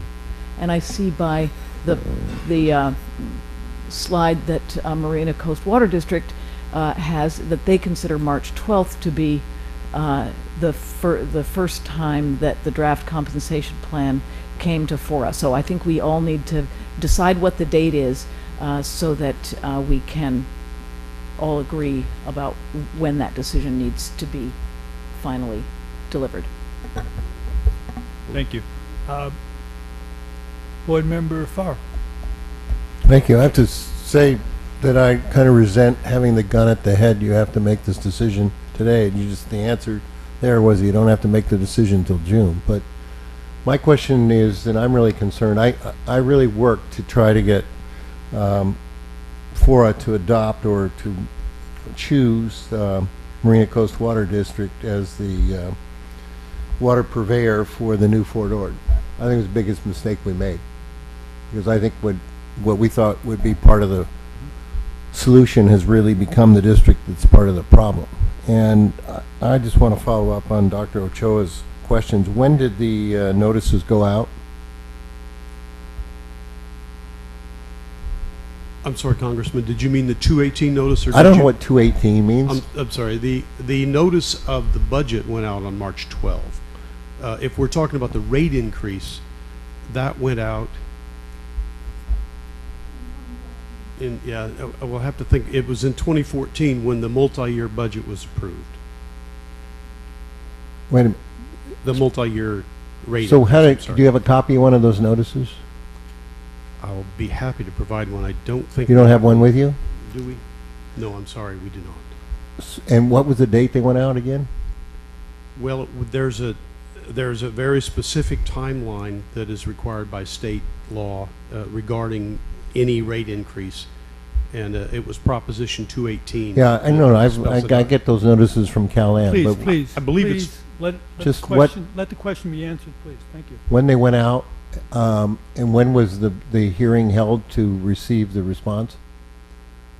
Well, there's a 45-day period from the time that you. So what date was that you held the hearing to have the response? I don't have the exact date for you. How many people showed up? I couldn't tell you the So you exact don't know, amount. you sent out notices, but you have no knowledge about how people reacted to them, whether they got them, and whether they knew what they said and responded. And they went out to people that I understand from the answer to Dr. Ochoa couldn't even vote for the board that's setting the rate. Congressman, the Prop 218 notices went out. Don't give me this excuse about law. Just tell me what you did. Excuse me, please, let's all show respect to each other. Let the question be answered by the person who's trying to answer the question. Thank you. The notices went out in 2014. I don't have the exact date for you because that was a 5-year Prop 218 notification of 5-year rate increases. That that went through and passed, or we had a successful Prop 218 process that went ahead and approved those rates. The Board of Marina Coast Water District set an ordinance that had the 5-year rate increases, and I don't have the exact date for you because it was last fiscal year, not this fiscal year. This is continuing on with that rate increase, that 5-year steps of rate increases. But I can provide you all of that if you would like. I think this is controversial, and I don't think that we've seen the transparency that we usually demand in our local city council boards and on issues like this. And I would just suggest that you delay the decision, and I don't care what the consequences are. I'll take that as a comment. Thank you. Any other question by any of the board members? Board Member Potter, I'm sorry, I missed you. So that when this was last before us, I expressed my concerns about, this continuing litigation, the costs associated and everything, hoping there would be the cessation of litigation.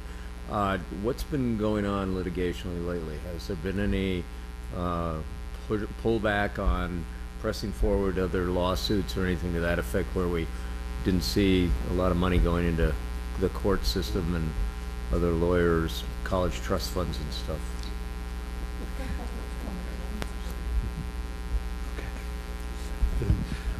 The only thing that's happened is that last Friday there was another decision by the court on the matter of the Coastal Commission, CalAm, the Coastal Commission action. And other than that, there really is there's nothing going on at the moment. Am I safe to assume that was not pro bono work? That's safe, yes, that's a safe assumption. Okay. Any other board members? I did some calculating on the date for the 90-day period to run, and we're using the date of March 17 is when it was received by the board. So the 90-day period runs on June 15th. Our next meeting is prior to that in June. But since we have no other board questions, let's go to the public. You have up to 3 minutes. You do not have to state your name if you do not want to do so. Thank you. Afternoon, Anthony Lombardo. I do have a brief answer for Supervisor Potter. That was last week. That's the motion papers involving Marina Coast Water District's 4th and unsuccessful attempt to stop the test well from operation. That's just last week. That isn't $100,000 in that binder. I'll eat the paper. So in answer to your question, in fact, not only have they not changed their approach to the rest of the community, they've intensified their efforts to injure it. Since Friday, this is what we got. 62 more pages of pleadings aimed towards their ultimate goal of stopping the CalAm project from proceeding at the hearing that they have scheduled in front of Santa Cruz County Superior Court at the end of July. Mr. Coker wasn't present. I happened to have to spend my Friday at the courtroom, and the judge was not at all complimentary to their case and denied their request unequivocally for the 4th time to try and stop the operation of the test well. If there's any question about the date, I wouldn't continue it. I deny the request for at least 2 reasons. One is Supervisor Parker is quite correct. There should be no budget item from Marina Coast Water District regarding the desal design. It's an obligation of the Fort Ord Board to undertake water supply planning. In fact, as I read the agreement that Supervisor Parker is referring to, this agreement sunsets in 5 years, so I think it's the FORA board who should be planning the long-term water supply of the community, because by terms of the agreement, Marina Coast, if at 5 years, if not before then, would no longer be responsible providing water to the Fort Ord community. As to the legal expenses, the only thing I was able to find in their budget documents was an item describing the litigation budget for the litigation they're engaging in, not this one, the other one, involving the failed project for this fiscal year, and the budget line item for that litigation is $1 million of ratepayer money going towards the failed litigation that they engaged in San Francisco County Superior Court. I would respectfully request that you deny this budget request, ask them to come back with a full and transparent analysis of what they are spending their money on, because at this point all they seem to be doing is causing your constituents to expend extraordinary amounts of money trying to defend their livelihoods and their water supply, and costing their own ratepayers, some of whom apparently have no right or no say in the decisions that are made, exorbitant amount of money, which I don't believe the Ord Mr. community Lombardo, or the residents thank you. of Marina can afford. Thank you. Good afternoon, Tom Mancini. For the last 3 weeks, I've been working with a number of people around town, and this talks about the number of meters, unmetered and metered. In January, they produced a 12615 was the 10-year annual consumption report over the 10 years, and it specifically singled out the Ord community, which, by the way, I'm sorry, President Ochoa, you are not a land use entity. They listed it under land use entities. If you're a land use entity, you have a vote. When Fort Ord left here, they left 3,388 dwelling units. You got 1,253 of them. Preston got 385. Abrams got 900. So what I've done is I'm taking a look at the largest consumer of water are the dwelling units, and my figures indicate that some of the reporting is so confusing I can't figure out who the hell the building is. As an example, on page 19 of the report that you have today, on that report, there are 17 reported school connections in the city of Seaside. And they said they had 28 connections for the Department of the Army. There are in the city limits of Seaside. Guess what? There's only 16. There's 7 of them out here in the county, the National Guard, and they said they had 300 connections at Sun Bay. Well, I talked to a resident that lived there for a while. He didn't get a water bill. So there's only one connection. And I called a couple of friends who are over at Operation SOP's Shelter Outreach Plus. My daughter lived there. It was 1 meter for every 2 houses. So the house that's unmetered pay the $88, or does the house or does SOP divide the house up? So I think what we need to do is we need to have them break it down specifically by connection. In other words, if MPC has 5 buildings and there's 5 connections. If Chomp has one, we know Chomp's one, so that was an easy report. I don't know where the 66 buildings are in the university. What I'm saying is that they've got to get their act together and break it down specifically by land use jurisdiction. You may not, they said they had 1,079 connections, unmetered. Would you believe there's 750 of them on the former Fort Ord? Is that it? Oh, I thought that was a caution one.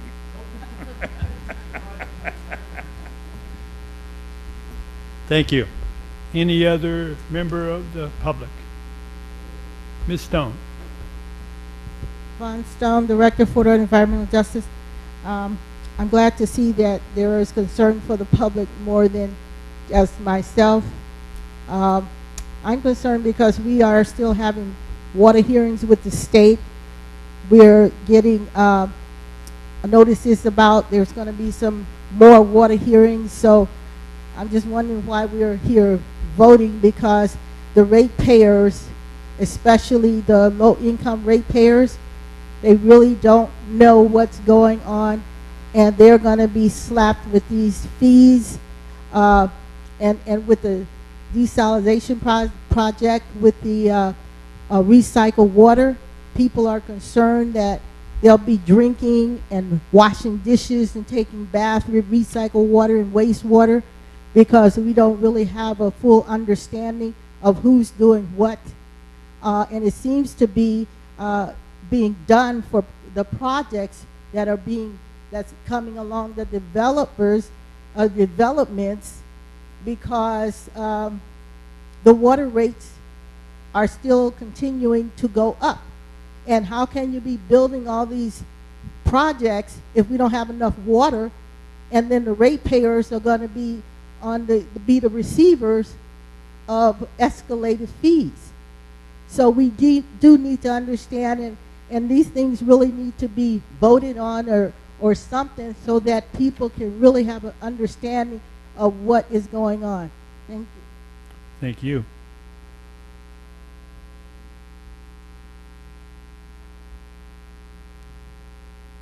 Good afternoon. My name is Jan Schreiner. I am on the board of the Marina Coast Water District. I am not authorized by the board to make this comment. So this is Jan Schreiner, resident of Marina, making these comments.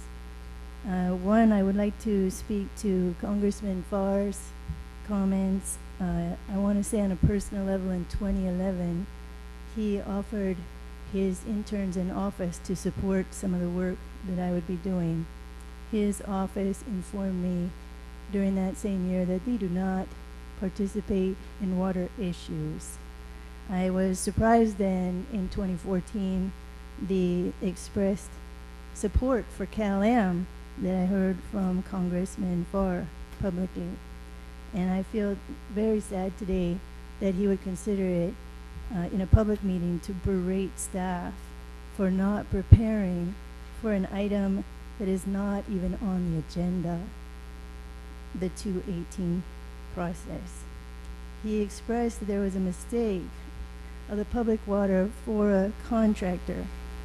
The mistake is that this contractor is struggling to meet with a competitor called Seaside County Sanitation District, who has a quorum of board members, also voting members of FORA, without anyone here talking about the appearance of impropriety or possible conflict of interest sitting amongst you.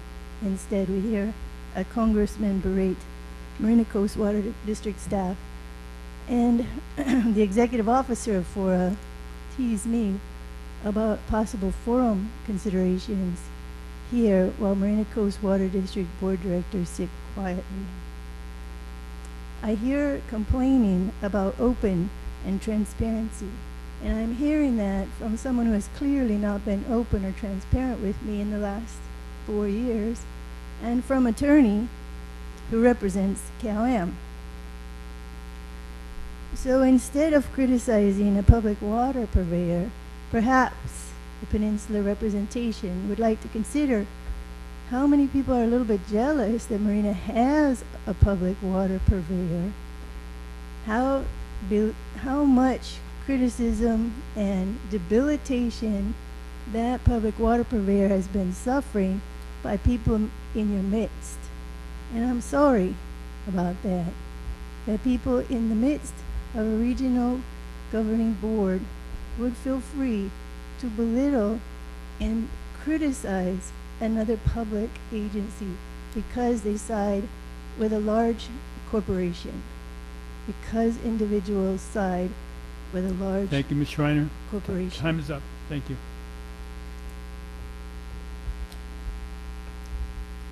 Good afternoon, directors. Tom Moore. I also am not authorized by the Board of Directors of Marina Coast Water District to make the following remarks. Let me just talk about two things. The Prop 218 process has been a significant pain for Marina Coast Water District. It is a piece of law written by proposition in the state of California. Just to be clear, it turns out that we are required by law to notify property owners in the Ord community and in Central Marina. It also turns out that any property owner or tenant of a piece of property can submit a protest as part of that process. So, for example, there are some rather complicated parts to the Ord community. I believe faculty live on in houses that they own over at CSUMB on land that they lease from CSUMB. So notices were sent to CSUMB for that land. Notices were sent to the property owners of those homes for those homes. But what does one do if the professor is out of town and he's leased his house to someone while he's on sabbatical? Maybe the person at that address forwarded the notice to the owner, or maybe he threw it away. That's been a problem. There's no requirement to notify all the tenants, although in a couple of these iterations we did, I believe, send notices to all of our ratepayers, which would have included non-property owner tenants. Then when it comes to counting the protests, you only get one protest per assessor parcel. So in the case of one of those professor-owned pieces of property, the professor could submit a protest on behalf of CSUMB for the property he owns. He could submit a protest for himself on behalf of the house he owns, or his tenant could submit such a protest, or his tenant could submit a protest. It drove our staff crazy trying to count up the protest numbers. When we held the public hearing, there were perhaps 30 people in the room. I will agree absolutely that the current circumstances, where ratepayers on the Ord community have no way of voting for the Board of Directors from Marina Coast Water District, really is a travesty. It is not something directly under the control of Marina Coast Water District, and we have in fact submitted annexation requests which are currently at an impasse. So I'm hoping the suggestion of having your executive director help with negotiations to get past that impasse, so that at some point in the not too distant future, ratepayers will have a reasonable opportunity to exercise. Mr. Moore, thank you. Thank you. Sorry to stop you mid-sentence, but 3 minutes are up. Seeing no one else. Close public comment, bring it back for, there are two resolutions that we are to vote on in this item. The first one being on page 78 and the second one being on page 81. I'm going to let the executive officer clarify what we will be voting on if someone in fact makes a motion and second. I'd like to make a motion to continue to the next meeting. Motion's been made to continue this entire matter to the meeting in June, which I believe is June 12th. 22nd, I'd like to. Board Member Rubio, comment please. Yes, the reason I want to continue this item, Congressman Farr made a good point. There's no rush. We need to understand this whole thing. And what I fear is that we're going to throw the baby out with the bathwater. We've got a situation here where we have a vendor for FORA that's responsible, that we've given the responsibility of meeting FORA's obligation for wastewater and water augmentation. We have handed that over to Marina Coast Water. And at the same time, we are doing everything we can to stop them from doing what they're obligated to do. Now, if we do not let them do it and in some way they go away, we don't have a plan for meeting our obligation for wastewater and water obligations on the former Fort Ord.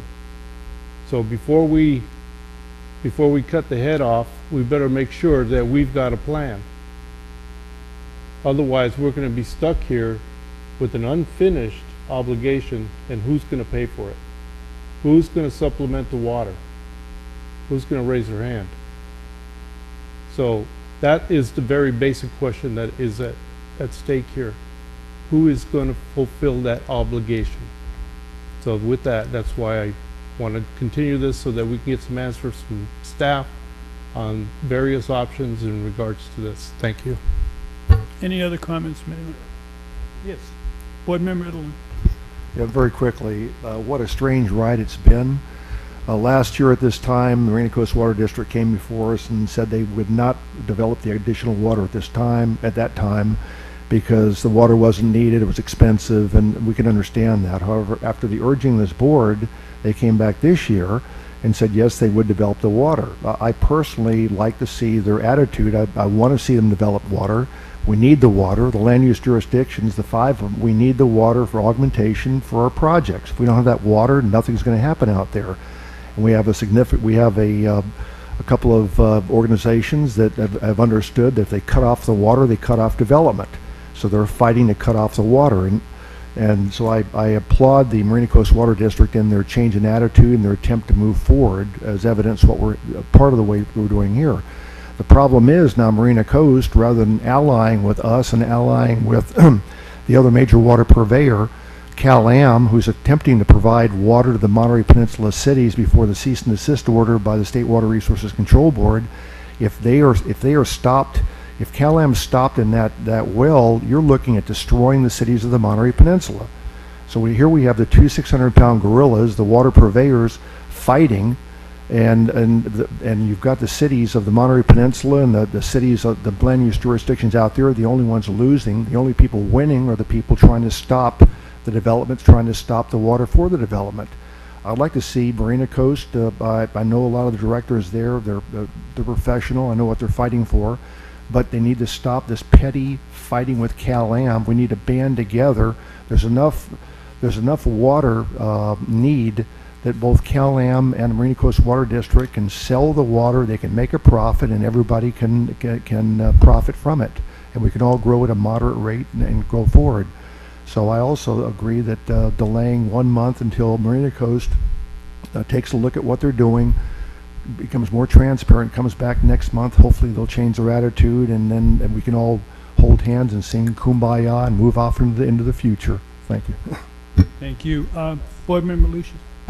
Thank you, Chair. I have one comment and one question about the motion. The comment is, last year at this time we did the same thing. We continued the item and we pursued it for 2 or 3 or 4 months. And in the meantime, Marina Coast Water District went ahead with the rate increase anyway. So I guess I'm a little bit concerned that we can continue the item, but I'm not sure what we're going to gain because they've already voted to approve the 2015-2016 rate increase budget.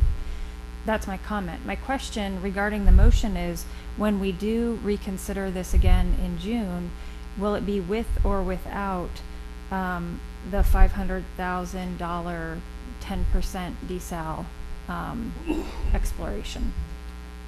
If it is to be continued to June, it would be coming back exactly the way it is set forth right now. Any other? Yes, Board Member Phillips. I agree with the Mayor of Delray Oaks, except we put this over last month after Supervisor Potter encouraged them to think about something other than just litigating, and all we've done is, as far as I'm concerned, they've lost more credibility in the last month, and so I'm frustrated like Congressman FORA is. I mean, it just doesn't seem like we're getting anywhere, and I don't have any credibility in them anymore. Thank you. Board Member Morton. Yes. Member Lucius has laid out the exact issue. Is my understanding procedurally is if you kick the can, then you have no say. So my question is it within the authority of FORA in this venue today to approve a budget with specifically deleting line item 25B-2, which is the 470,000 desal project investment currently, and also, secondly, if we can also approve the budget without the 9% increase. Are we within authority to say we approve a budget under those terms? I think you're in your authority to do both, or either. So I would make a substitute motion, Chair. Is it time? Go. I was waiting for you to acknowledge me. Go ahead. Okay, thank you. My substitute motion is that we move approval of MCWD budget without line item 25B-2 as it appears on page 15, which is 470,000 for a RUWAP desal project, and without the 9% increase to ratepayers. Thank you. Okay, moved by Board Member Morton and seconded by Board Member Lucius. Before I go to more, are there any other substitute motions? Yes. Comment? Let's take Board Member Beach and then we'll get to Board Member Farr. I want to thank Casey and Gail for reading my mind, but also I wanted to add as maybe as a staff direction. I don't know if it needs to be in the motion, but I would support that motion. It seems to me that we might have sent, to Ralph's point, some mixed signals by encouraging informally last year a transference of responsibility or an urging to creatively think about water solutions, while, to Jane's point, there's language in the agreement that says, actually, we're supposed to head up those projects in consultation with them. So maybe there's been some mixed signals. So my friendly direction, if this is part of the motion, that's fine. If it's supposed to be separate, that's fine too, is that when it comes back, we see it again in a different form. I love the fact we're not continuing it potentially, that we find out how the FORA board or a subcommittee of the board or something can change the dynamic of this process so that we can address both Ralph and Jane's points and get the hierarchy of this decision-making back on track. Okay. Chair? Realize that we have a motion to continue and a substitute motion to vote. And Board Member Farr, please. The question is a substitute motion amending the original motion, so would it be one where you delay the decision until the vote until the next, the decision on the agreement until the next, or you just? No, it's a separate vote, and one way of looking at this, if there's a continuance, is there's no vote, and if there's a motion and it's not unanimous, it would be the second vote in June. Well, if the maker of the motion would agree, I mean, I think what you ought to do is ask the staff to bring back the options you have. You have the authority not only to approve the budget, you have the authority to write the budget. You can rewrite it totally, and you can make comments on the budget. That's what you elected officials do. Chair? Excuse me, And- let him finish, please. When he's done. And I would suggest, I mean, look, let me give you a little, if I can, just a little background here. Before Marina was the Marina Coast Water District, I was chair of LAFCO when Marina petitioned to come in and incorporate. Because the water district was here, they just kept it. Nobody's ever questioned this district. It's a special district. And I frankly think that as everything's grown, and I think that they've not done what they're supposed to do, which is to solve water problems in public ownership, that the other options you have is what are options you have to get another water purveyor, which would mean that perhaps, and I'm just suggesting these are options, that the city of Marina, now that they're a sophisticated big city, could be the water district itself. They could take it over. There are options, and I think you ought to pursue them, because I frankly think they have failed. I'm not talking about the personalities at any one time. This is a legal entity. It's a municipal entity. And California, frankly, has too many special districts.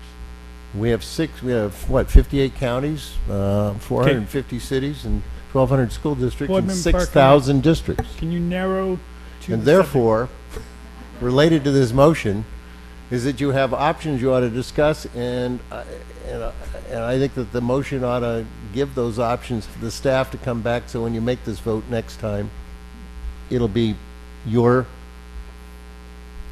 budget rather than their budget. Thank you. Board Member Gunter?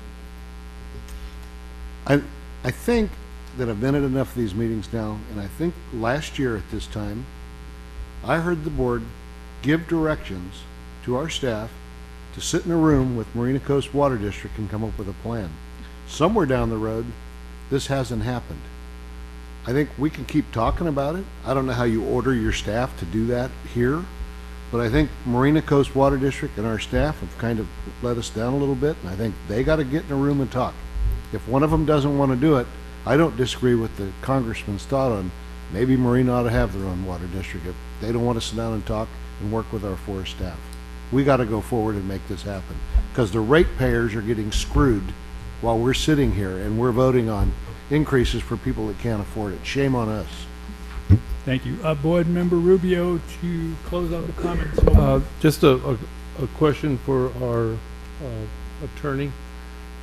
If Marina Coast did do the 218 process legally and correctly, can this board deny the increase? They approved a 5-year plan, and therefore that's already been passed. Okay, so that increase is going to go in. Right. Right. So we can't legislatively say that that's out of the budget. That's correct. So that right. So that amends your motion. Okay, we have no more comments. Good. Okay, so we have a substitute motion, which we have to vote on first. Please, the maker of the motion, because we fully are aware that it is not going to be unanimous, but could you please restate the motion? Yes, my motion was, Congressman, was to rewrite the budget. Was that my understanding is, as the FORA board, oversight board, that we have the right to redo the budget. My motion is approval of the budget by eliminating the $470,000 on line item 25B-2, which was the RUOP desal project, and denying the 9% rate increase. Okay. We can do that. The second still stands. So we vote on the substitute motion first. Let's have a roll call, please. Mayor Pro Tem Beach? Yes. Mayor Edelin? Mayor Gunter? Councilmember Lucius? Councilmember Morton? Yes. Chair O'Connell? Yes. Mayor Pro Tem Oglesby? Yes. Supervisor Parker? Mayor Pendergrass? Supervisor Phillips? Supervisor Potter? Mayor Rubio? Vice Mayor Hoffa? Yes. The motion passes, requires a second vote. Thank you. I was getting scared because I thought it was going to be unanimous there for a moment. Thank you. So we'll bring it back. Since it did pass, although it was unanimous, it did pass, then the motion to continue doesn't come before for a vote. Thank you all. We're not done yet, but that was a big hurdle for today. Hold on. On the same topic, on the same We are agenda done item, with that topic. we can't make more motions on the topic? I think To that direct topic- staff? No, the motion's been made.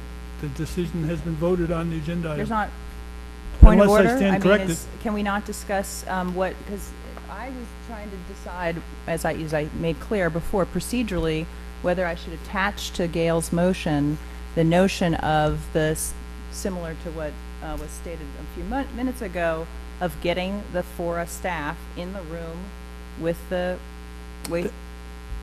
Go ahead. and I I'm sorry. cannot make us, direct the staff at this point? I would think that Or make a motion? the content of How the do we get on the motion agenda? was seconded and voted on.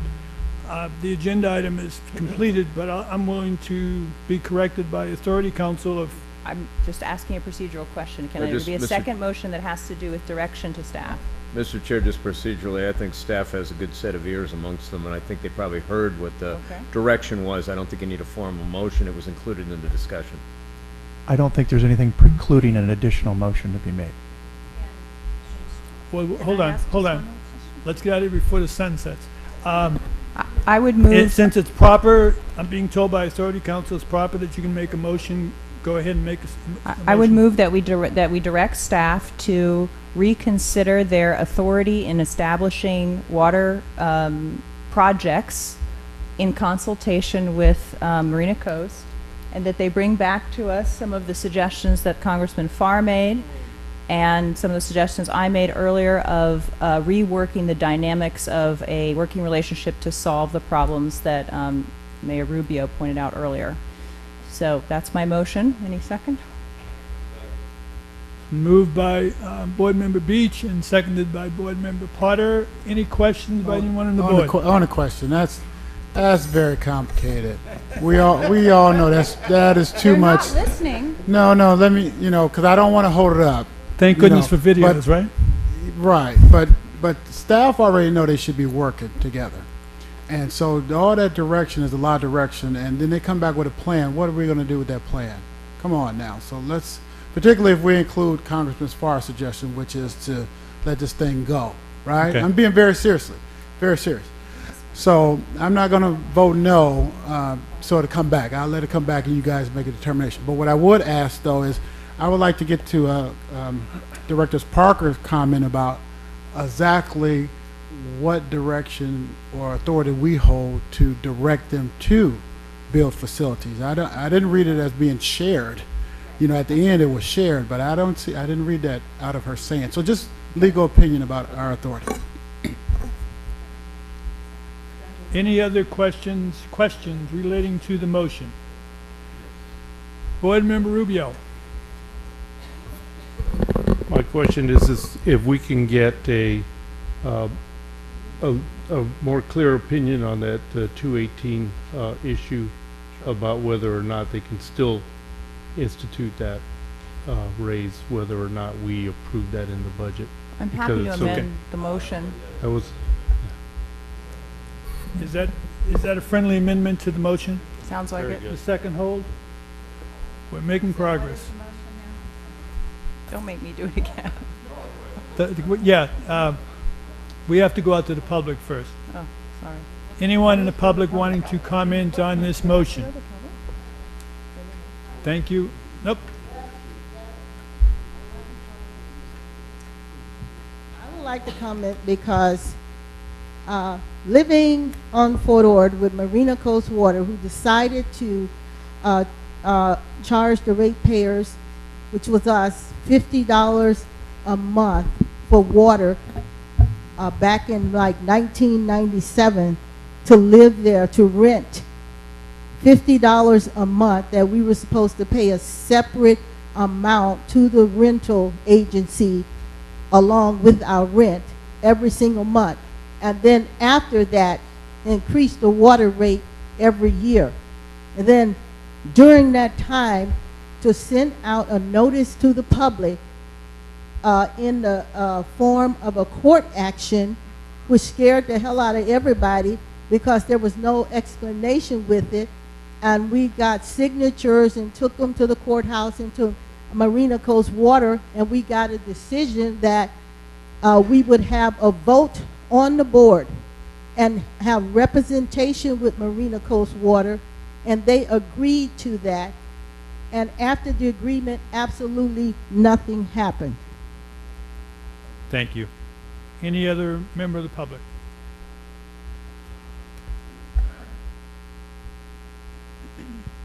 Yeah, and Jan Schreiner, once again, not to represent my board, but as a resident of Marina. There was a recent presentation where it was brought to our attention that those residents on the Fort Ord that are served by Cal-Am pay approximately double the amount that Marina Coast Water District ratepayers need to pay. So keep that in mind if you're considering your ratepayers, what's really the best value for water distribution, whether it be a public agency that is not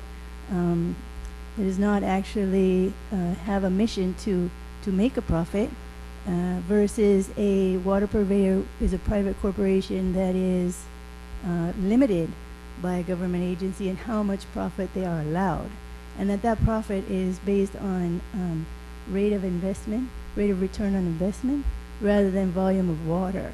So keep that in mind also when you are considering Cal-Am as a future water purveyor for your future housing. Keep in mind how much more expensive that is going to be and for what reason. Not so much to help FORA or the subsequent agency, but to increase the profits for the corporate headquarters of Cal-Am, which is American Water, the largest investor-owned water purveyor in the North American continent, actually. So keep that in mind as you're thinking about FORA and what's best for your ratepayers. Do you expect your ratepayers to accept that they would be better off under someone trying to make as much profit as possible and only limited by a government versus being served by someone, an organization that is the government and is not necessarily even trying to make a profit? I think someone earlier mentioned how happy Marina Coast Water District would be with extra profit. Well, that's not the kind of water business Marina Coast Water District is in. We are not here to make profit. It's a public organization. It is owned and operated by your ratepayers. So please keep that in mind. Thank you. Thank you.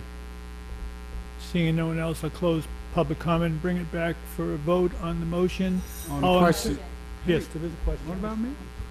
Not a question, a comment. I was waiting till the comment time. I just appreciate the motion because, you know, we did direct Marina Coast to come up with, you know, with solutions. They came up with what gets called the hybrid plan, the recycled water with a desal component. They seem to have decided that maybe the recycled portion, it wasn't working well and they were going to do it all as desal. You know, if that's the case, that things have changed, we need to step back. We need to evaluate the existing project that FORA and Marina Coast agreed upon going forward with.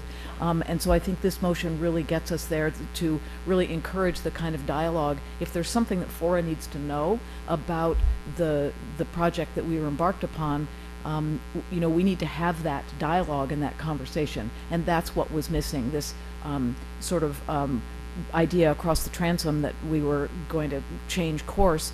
That's not the way our agreements are written. That's not the way you get to a partnership. So I really appreciate this motion, and I hope it passes and encourages a robust conversation. Maybe it may need to be a board subcommittee at some point, so that, but I think the staff can get a good start on figuring out what seems to be the problem and what some potential solutions might be. Thank you. Thank you. Any other comments? I'll be quick, Chair. If it does, I think Director Parker's comment is right on time. And if it does go down to some type of committee, it needs to stay at the exec level. It's our responsibility to provide water. They're the purveyor. You know, they do the billing, they do the pipes, but it's our responsibility as this board before we go out. And so I'm glad we've seen that we don't need to throw the baby out with the bathwater, because we don't have a plan. And if we do throw the baby out, it may not go to Marina. Seaside may want to provide water. So don't think it's automatic. And then I would ask the attorney to look at the option of being the board authority. Can we delay the implementation of the percentage increase? If you can't get around, can we cut it off? Because I think it's already officially voted on, but we don't have to collect it. That's an option. Thank you. So, Yes. may I? Yes. The key here is that right now, no matter what project we're looking at, we have to look at both the timing of when it's necessary and how you generate the money. And every project that MCWD has come forward with places $500,000 immediately on the backs of about 4,000 ratepayers. And for my city, who I represent, is the majority of those 4,000 ratepayers. That additional sum is onerous. So I think we do have the authority, but I also think timing and how the funding, I think we have to consider those things also in assessing plans. Thank you. Board Member Ochoa, short. I just, first of all, I apologize for raising this issue and creating all this commotion because Thanks. you know, I really want to, you know, focus my role in the board and focusing on highlighting areas of common ground and all that. But I felt I had to say something because I do think that there is and I don't want us to lose sight of this, that I think that at the bottom here there's an issue of governance and of representation. And we do have a large community in the CSUMB that basically has no voice in this. And there's no, you know, beyond, I mean, the fundamental thing I think would have been to have that perspective represented on the board and asking the right kinds of questions as the Marina Coast Water District was making its decisions. So I would just, you know, remind us of that, and it can't be solved in the short run, but it's something to think about. You know, if nobody seems to argue that it would be better to have, you know, a representative organization. Thank you. And you certainly do not have to apologize for your involvement. Please, just keep it up. No problem at all. Anyone else? Okay. All in favor of the motion, please say aye. Aye. Opposed? I knew it was going to be unanimous. Thank you. The clerk, can you review it in the video, or? Can I repeat the motion just to make sure that we have it correct?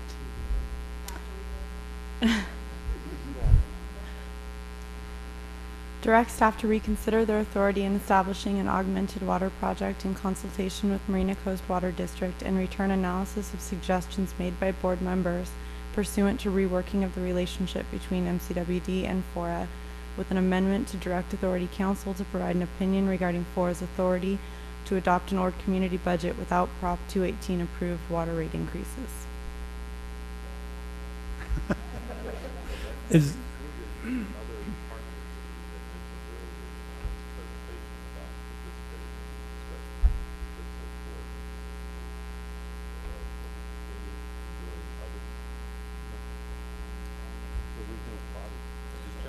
through the chair quickly, we want it to work, so it's direction to staff to bring us something that works. yes. Okay. Is everyone fine with the vote and the motion that they just voted on, even though they did not necessarily know all the words of it? Okay, great. Mayor Rubio is leaving us. No, I didn't say that. May have thought it, but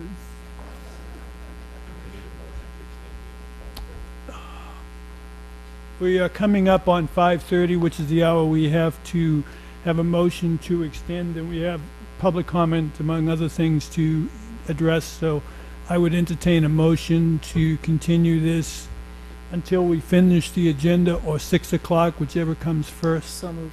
Second. Okay, it's been moved by Board Member Parker and seconded by Board Member Oglesby. All in favor, please say aye. Opposed? Great, thank you. Okay, moving on to the Monterey Regional Water Pollution Control Agency groundwater replenishment, I'm getting tired, project update. It's an informational item only.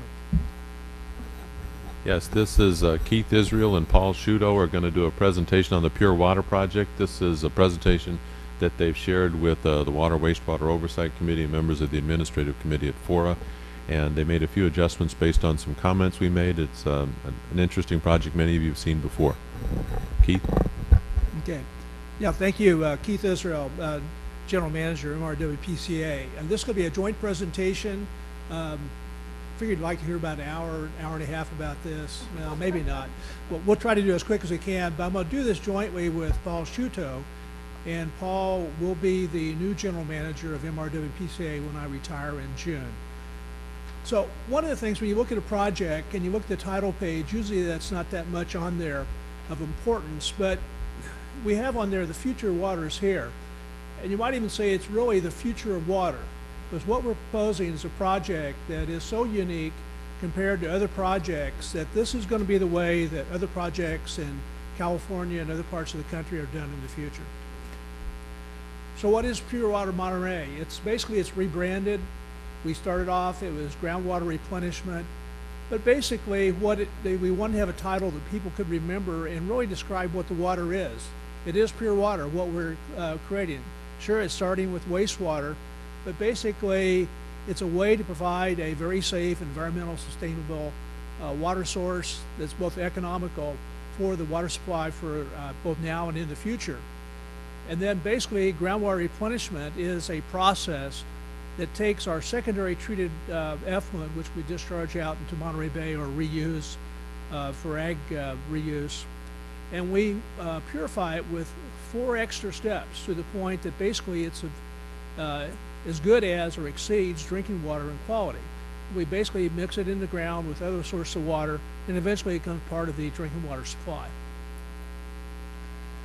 The thing that's so unique about the project that basically it's multi-benefited, lots of different options. We'll talk about those. Multi-regional, not only the Monterey Peninsula, but also we're talking about there's some benefits to the Salinas Valley, but multi-agencies, basically 5 agencies are working together for this project. Ourselves, our project partner, the Monterey Peninsula Water Management District, Marina Coast Water District, City of Salinas, and the Monterey County Water Resources Agency.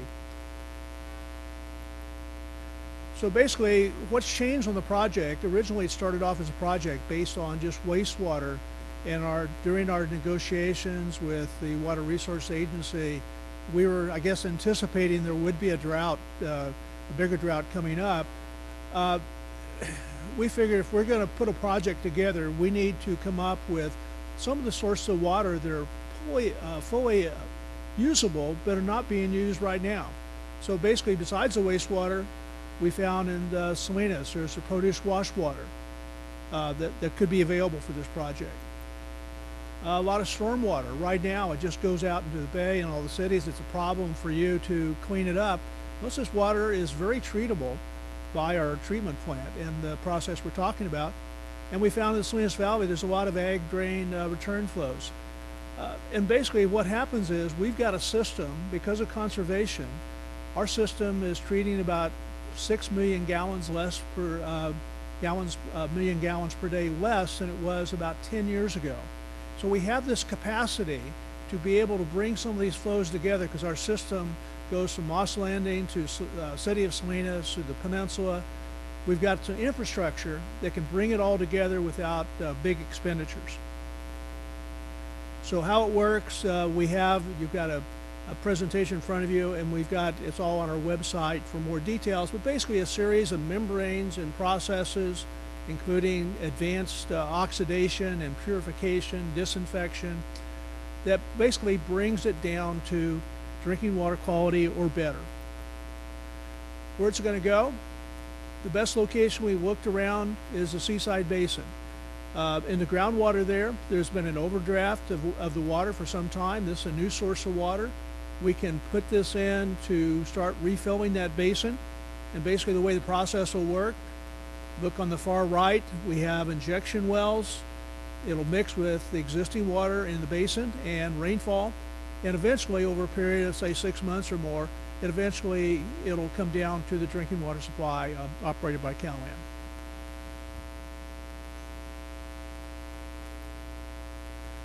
So again, this shows the sources. It's kind of hard to see, but again, look at the diagram or our website showing the various sources that I talked about, how it all comes together. So why are we doing it? One, because all of our waters are resources, and basically some of it's just a little bit dirty, and we have the technology now to clean all this water up. Basically, it's been said, and it's true, but basically all water since the beginning of time has been recycled. So what we're doing, we're taking all this water, recycling, much like Mother Nature, and we're doing it just faster and in a more efficient way. The real benefits have to do with the sustainability of the project. One, the wastewater going out to Monterey Bay, not that it does any harm, but it doesn't do any benefit. Why not reuse that water?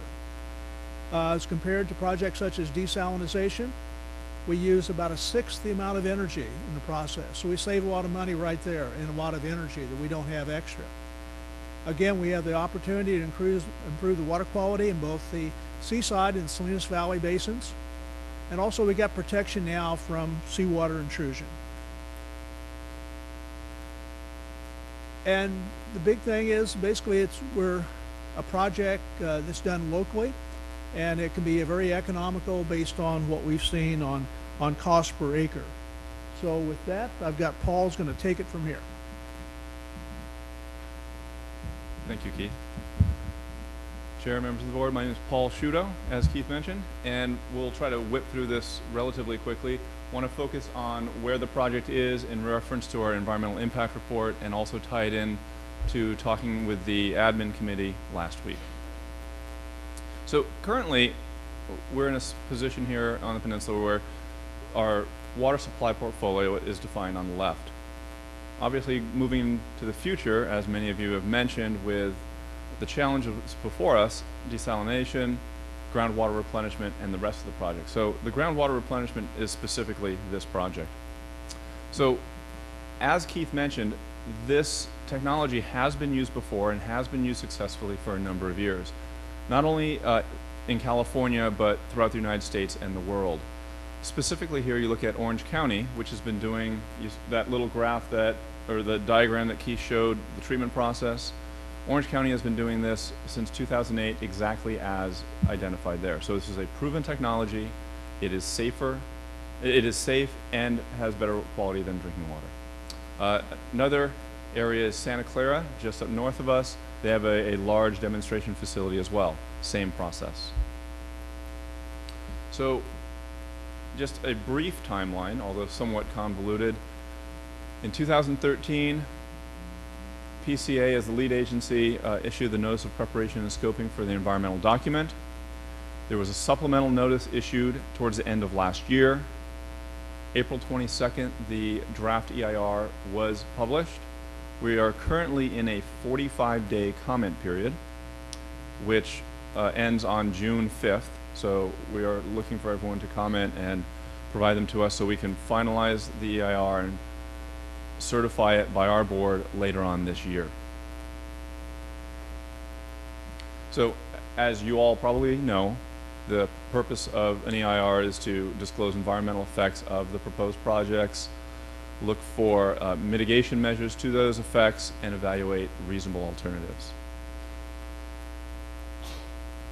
Once again, real briefly, some of the key areas to look at, because this is over a 1,200-page document that you probably don't want to read. Focusing on the summary identifies much of the issues. Other areas defined there we can certainly get into if you'd like. This is just showing what the draft statement was that went out, and that was as of April 22nd. So how to comment? Multitude of ways. You can certainly do it via email to the address listed there.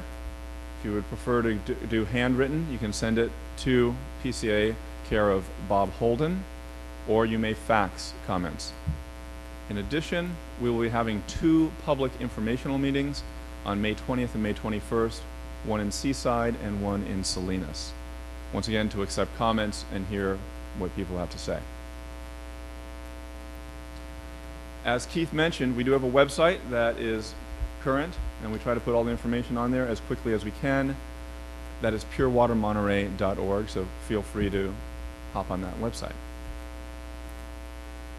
So if I can move from the Pure Water Project and the EIR to something that was brought up a little earlier, is RUAP and our PCA's negotiations with Marina Coast Water District. We presented in front of the admin committee what we're trying to accomplish. Obviously, being within the EIR period, the draft EIR period, there are certain things we are bound to say or not say. So we did receive a number of comments and questions, which we will address.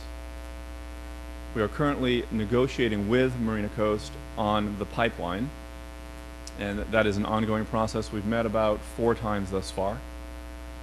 We should note that GWR is being designed to be compatible with the RUAP pipeline. Obviously, the quality of water will be different than originally anticipated. There are a number of unknowns, everything from allocations, water that's available, timing, etc. So it may be prudent, I understand what Steve had mentioned earlier in the preamble to this, of getting everyone together and having some assistance from FORA staff. It may be prudent to take a look at or have a study done on this new project, if you will, or what has changed since it was initially put into place. So that is just one option that is out there. With that, if you have any questions. Thank you very much for the presentation. Is there any member of the board who's still here who has a question? Seeing none, we'll go out to the public. Is there anyone in the public who has any comments or questions relating to this? And please realize that we need to get public comments on matters not on the agenda on before 6 o'clock. Thank you. Yvonne Stone, Ford on Environmental Justice. I thought we just talked about this. Pure water combined with wastewater and other polluted water that we already have a problem with. And we have this small timeline. No, we need a big extension on this. It needs to go on the ballot, to tell you the truth. People need to be able to decide what they want in their water. That is the most important thing that we have. And to have this presentation and say we have till June the 5th and you're going to have 2 little meetings, that is unacceptable. I think that you need to rethink this thing and do a better job of getting this information out. Pure water, huh? Thank you, Ms. Stone. Anyone else in the public? Seeing none, we'll close public comment. This is an informational item, but is there any member on the board who wants to make any comments?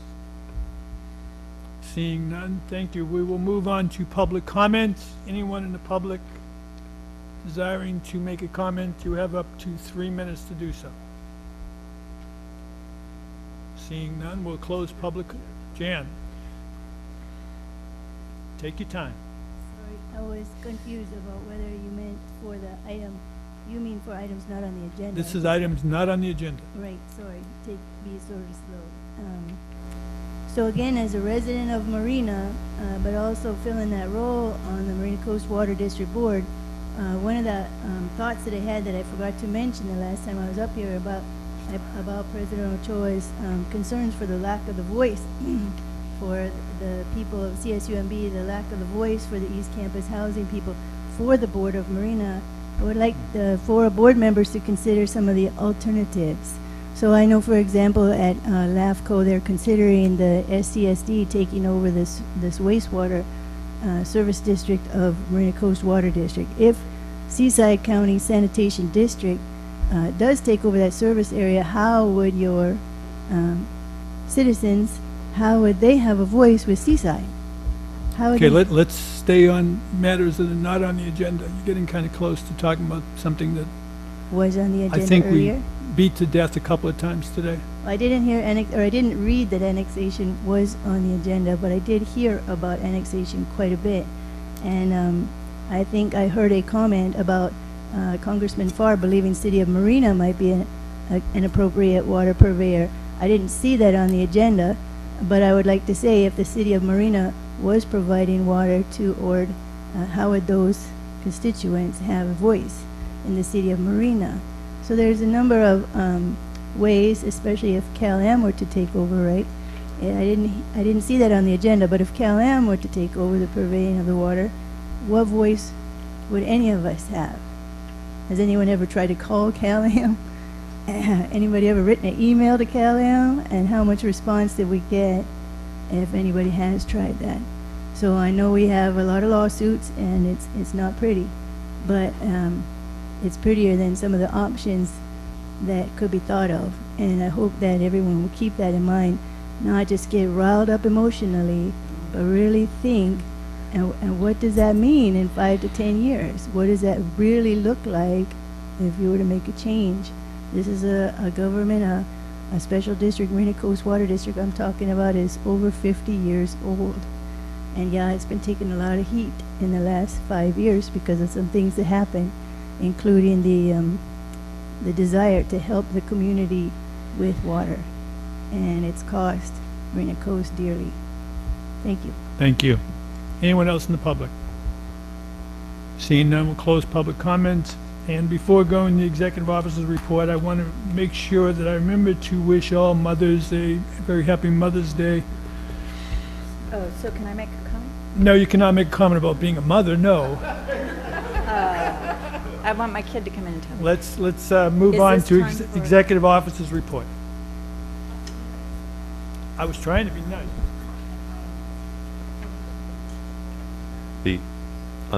The items on the executive officer's report are all information items with one exception. That includes the travel report. I will highlight a couple of things on the information items. The Post Reassessment Advisory Committee is making a lot of progress on several items, and I would ask the board members to keep an eye on those. The Regional Urban Design Guidelines Task Force has also wrestled with the question the board asked about how do you provide a where does this apply. We made a lot of progress in our past meetings. We have another meeting coming up, and we expect to be able to provide that where does this apply at the next meeting. Item 11I, page 131 of 134, includes the executive officer's travel report. That's where you can see the report on the meetings that we had in Washington, D.C. with EDA, the Economic Development Administration, the U.S. Department of Veterans Affairs, the Army Base Realignment and Closure Office, the Office of Economic Adjustment of DOD, EPA, and the Association of Defense Communities. And just for your edification, the Association of Defense Communities are having their annual meeting this June. Several of the board members will be attending, and apparently the Port Order Reuse Authority and some of its members are up for awards this year, which we weren't expecting, but apparently will be happening. I want to note one item that's an action item on the executive officer's travel report. This isn't normally where we have an action item, but in our travel budget this year, because of some additional costs, airfare, hotels, everything seems to be going up, we are getting close to our limit, and Controller Bednarik has asked that we add $3,500 of budget authority to the line item for travel to enable sufficient funds for an additional travel to Portland on a trails issue for Josh Metz and part of the coverage for the ADC conference. Thank you. Any questions on anything in the executive officer report, including the request for a $3,500 increase? So we can make a motion? No. Seeing none, we'll go out to the public. Anyone in the public? Seeing no public comments, bring it back, close public comment, and now is the time to entertain a motion relating to the increase in the amount of $3,500. Do I hear a motion? I make the motion for the increase to $3,500 to allow that travel. I'll second. It's been moved by Board Member Morton and seconded by Board Member Edelman. Any comments relating to this? All in favor, please say aye. Opposed? Unanimous. Thank you. Any comments by board members on any action that's been taken? Board Member Morton, I see your... Oh, not action that had been taken. Oh. I thought it was, I'm waiting for public comment. Board member comments. I just want to invite everybody, before they left, Marina is co-hosting Warhorse Day tomorrow at the Marina Equestrian Center, which is just down the block here. Take a ride on California. Big event. What's really exciting is the 11th Cavalry that used to be stationed here in Monterey 75 years ago got moved. They are here. They've actually been out on the beach taking a redo of a photo that was taken 75 years ago. They will be performing for us in the arena. It's a very, very exciting event, and I'm asking everybody to join us. 9:30 in the morning, Marina Equestrian Center. Program actually starts at 10. DLI, Fellinger is going to be talking. I will hope to see all of you there. Thank you. Thank you. Any other board member? Yes, Board Member Parker.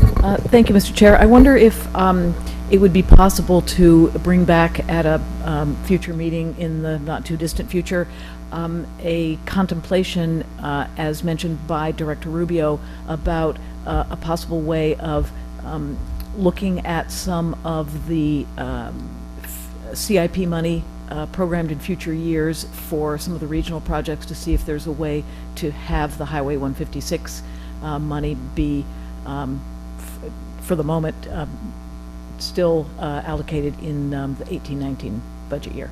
As brilliant as Jonathan Garcia is, I think he could figure out a way to bring that back next month. Seeing none, I apologize for the lateness. We are adjourned, and June 12th, next meeting.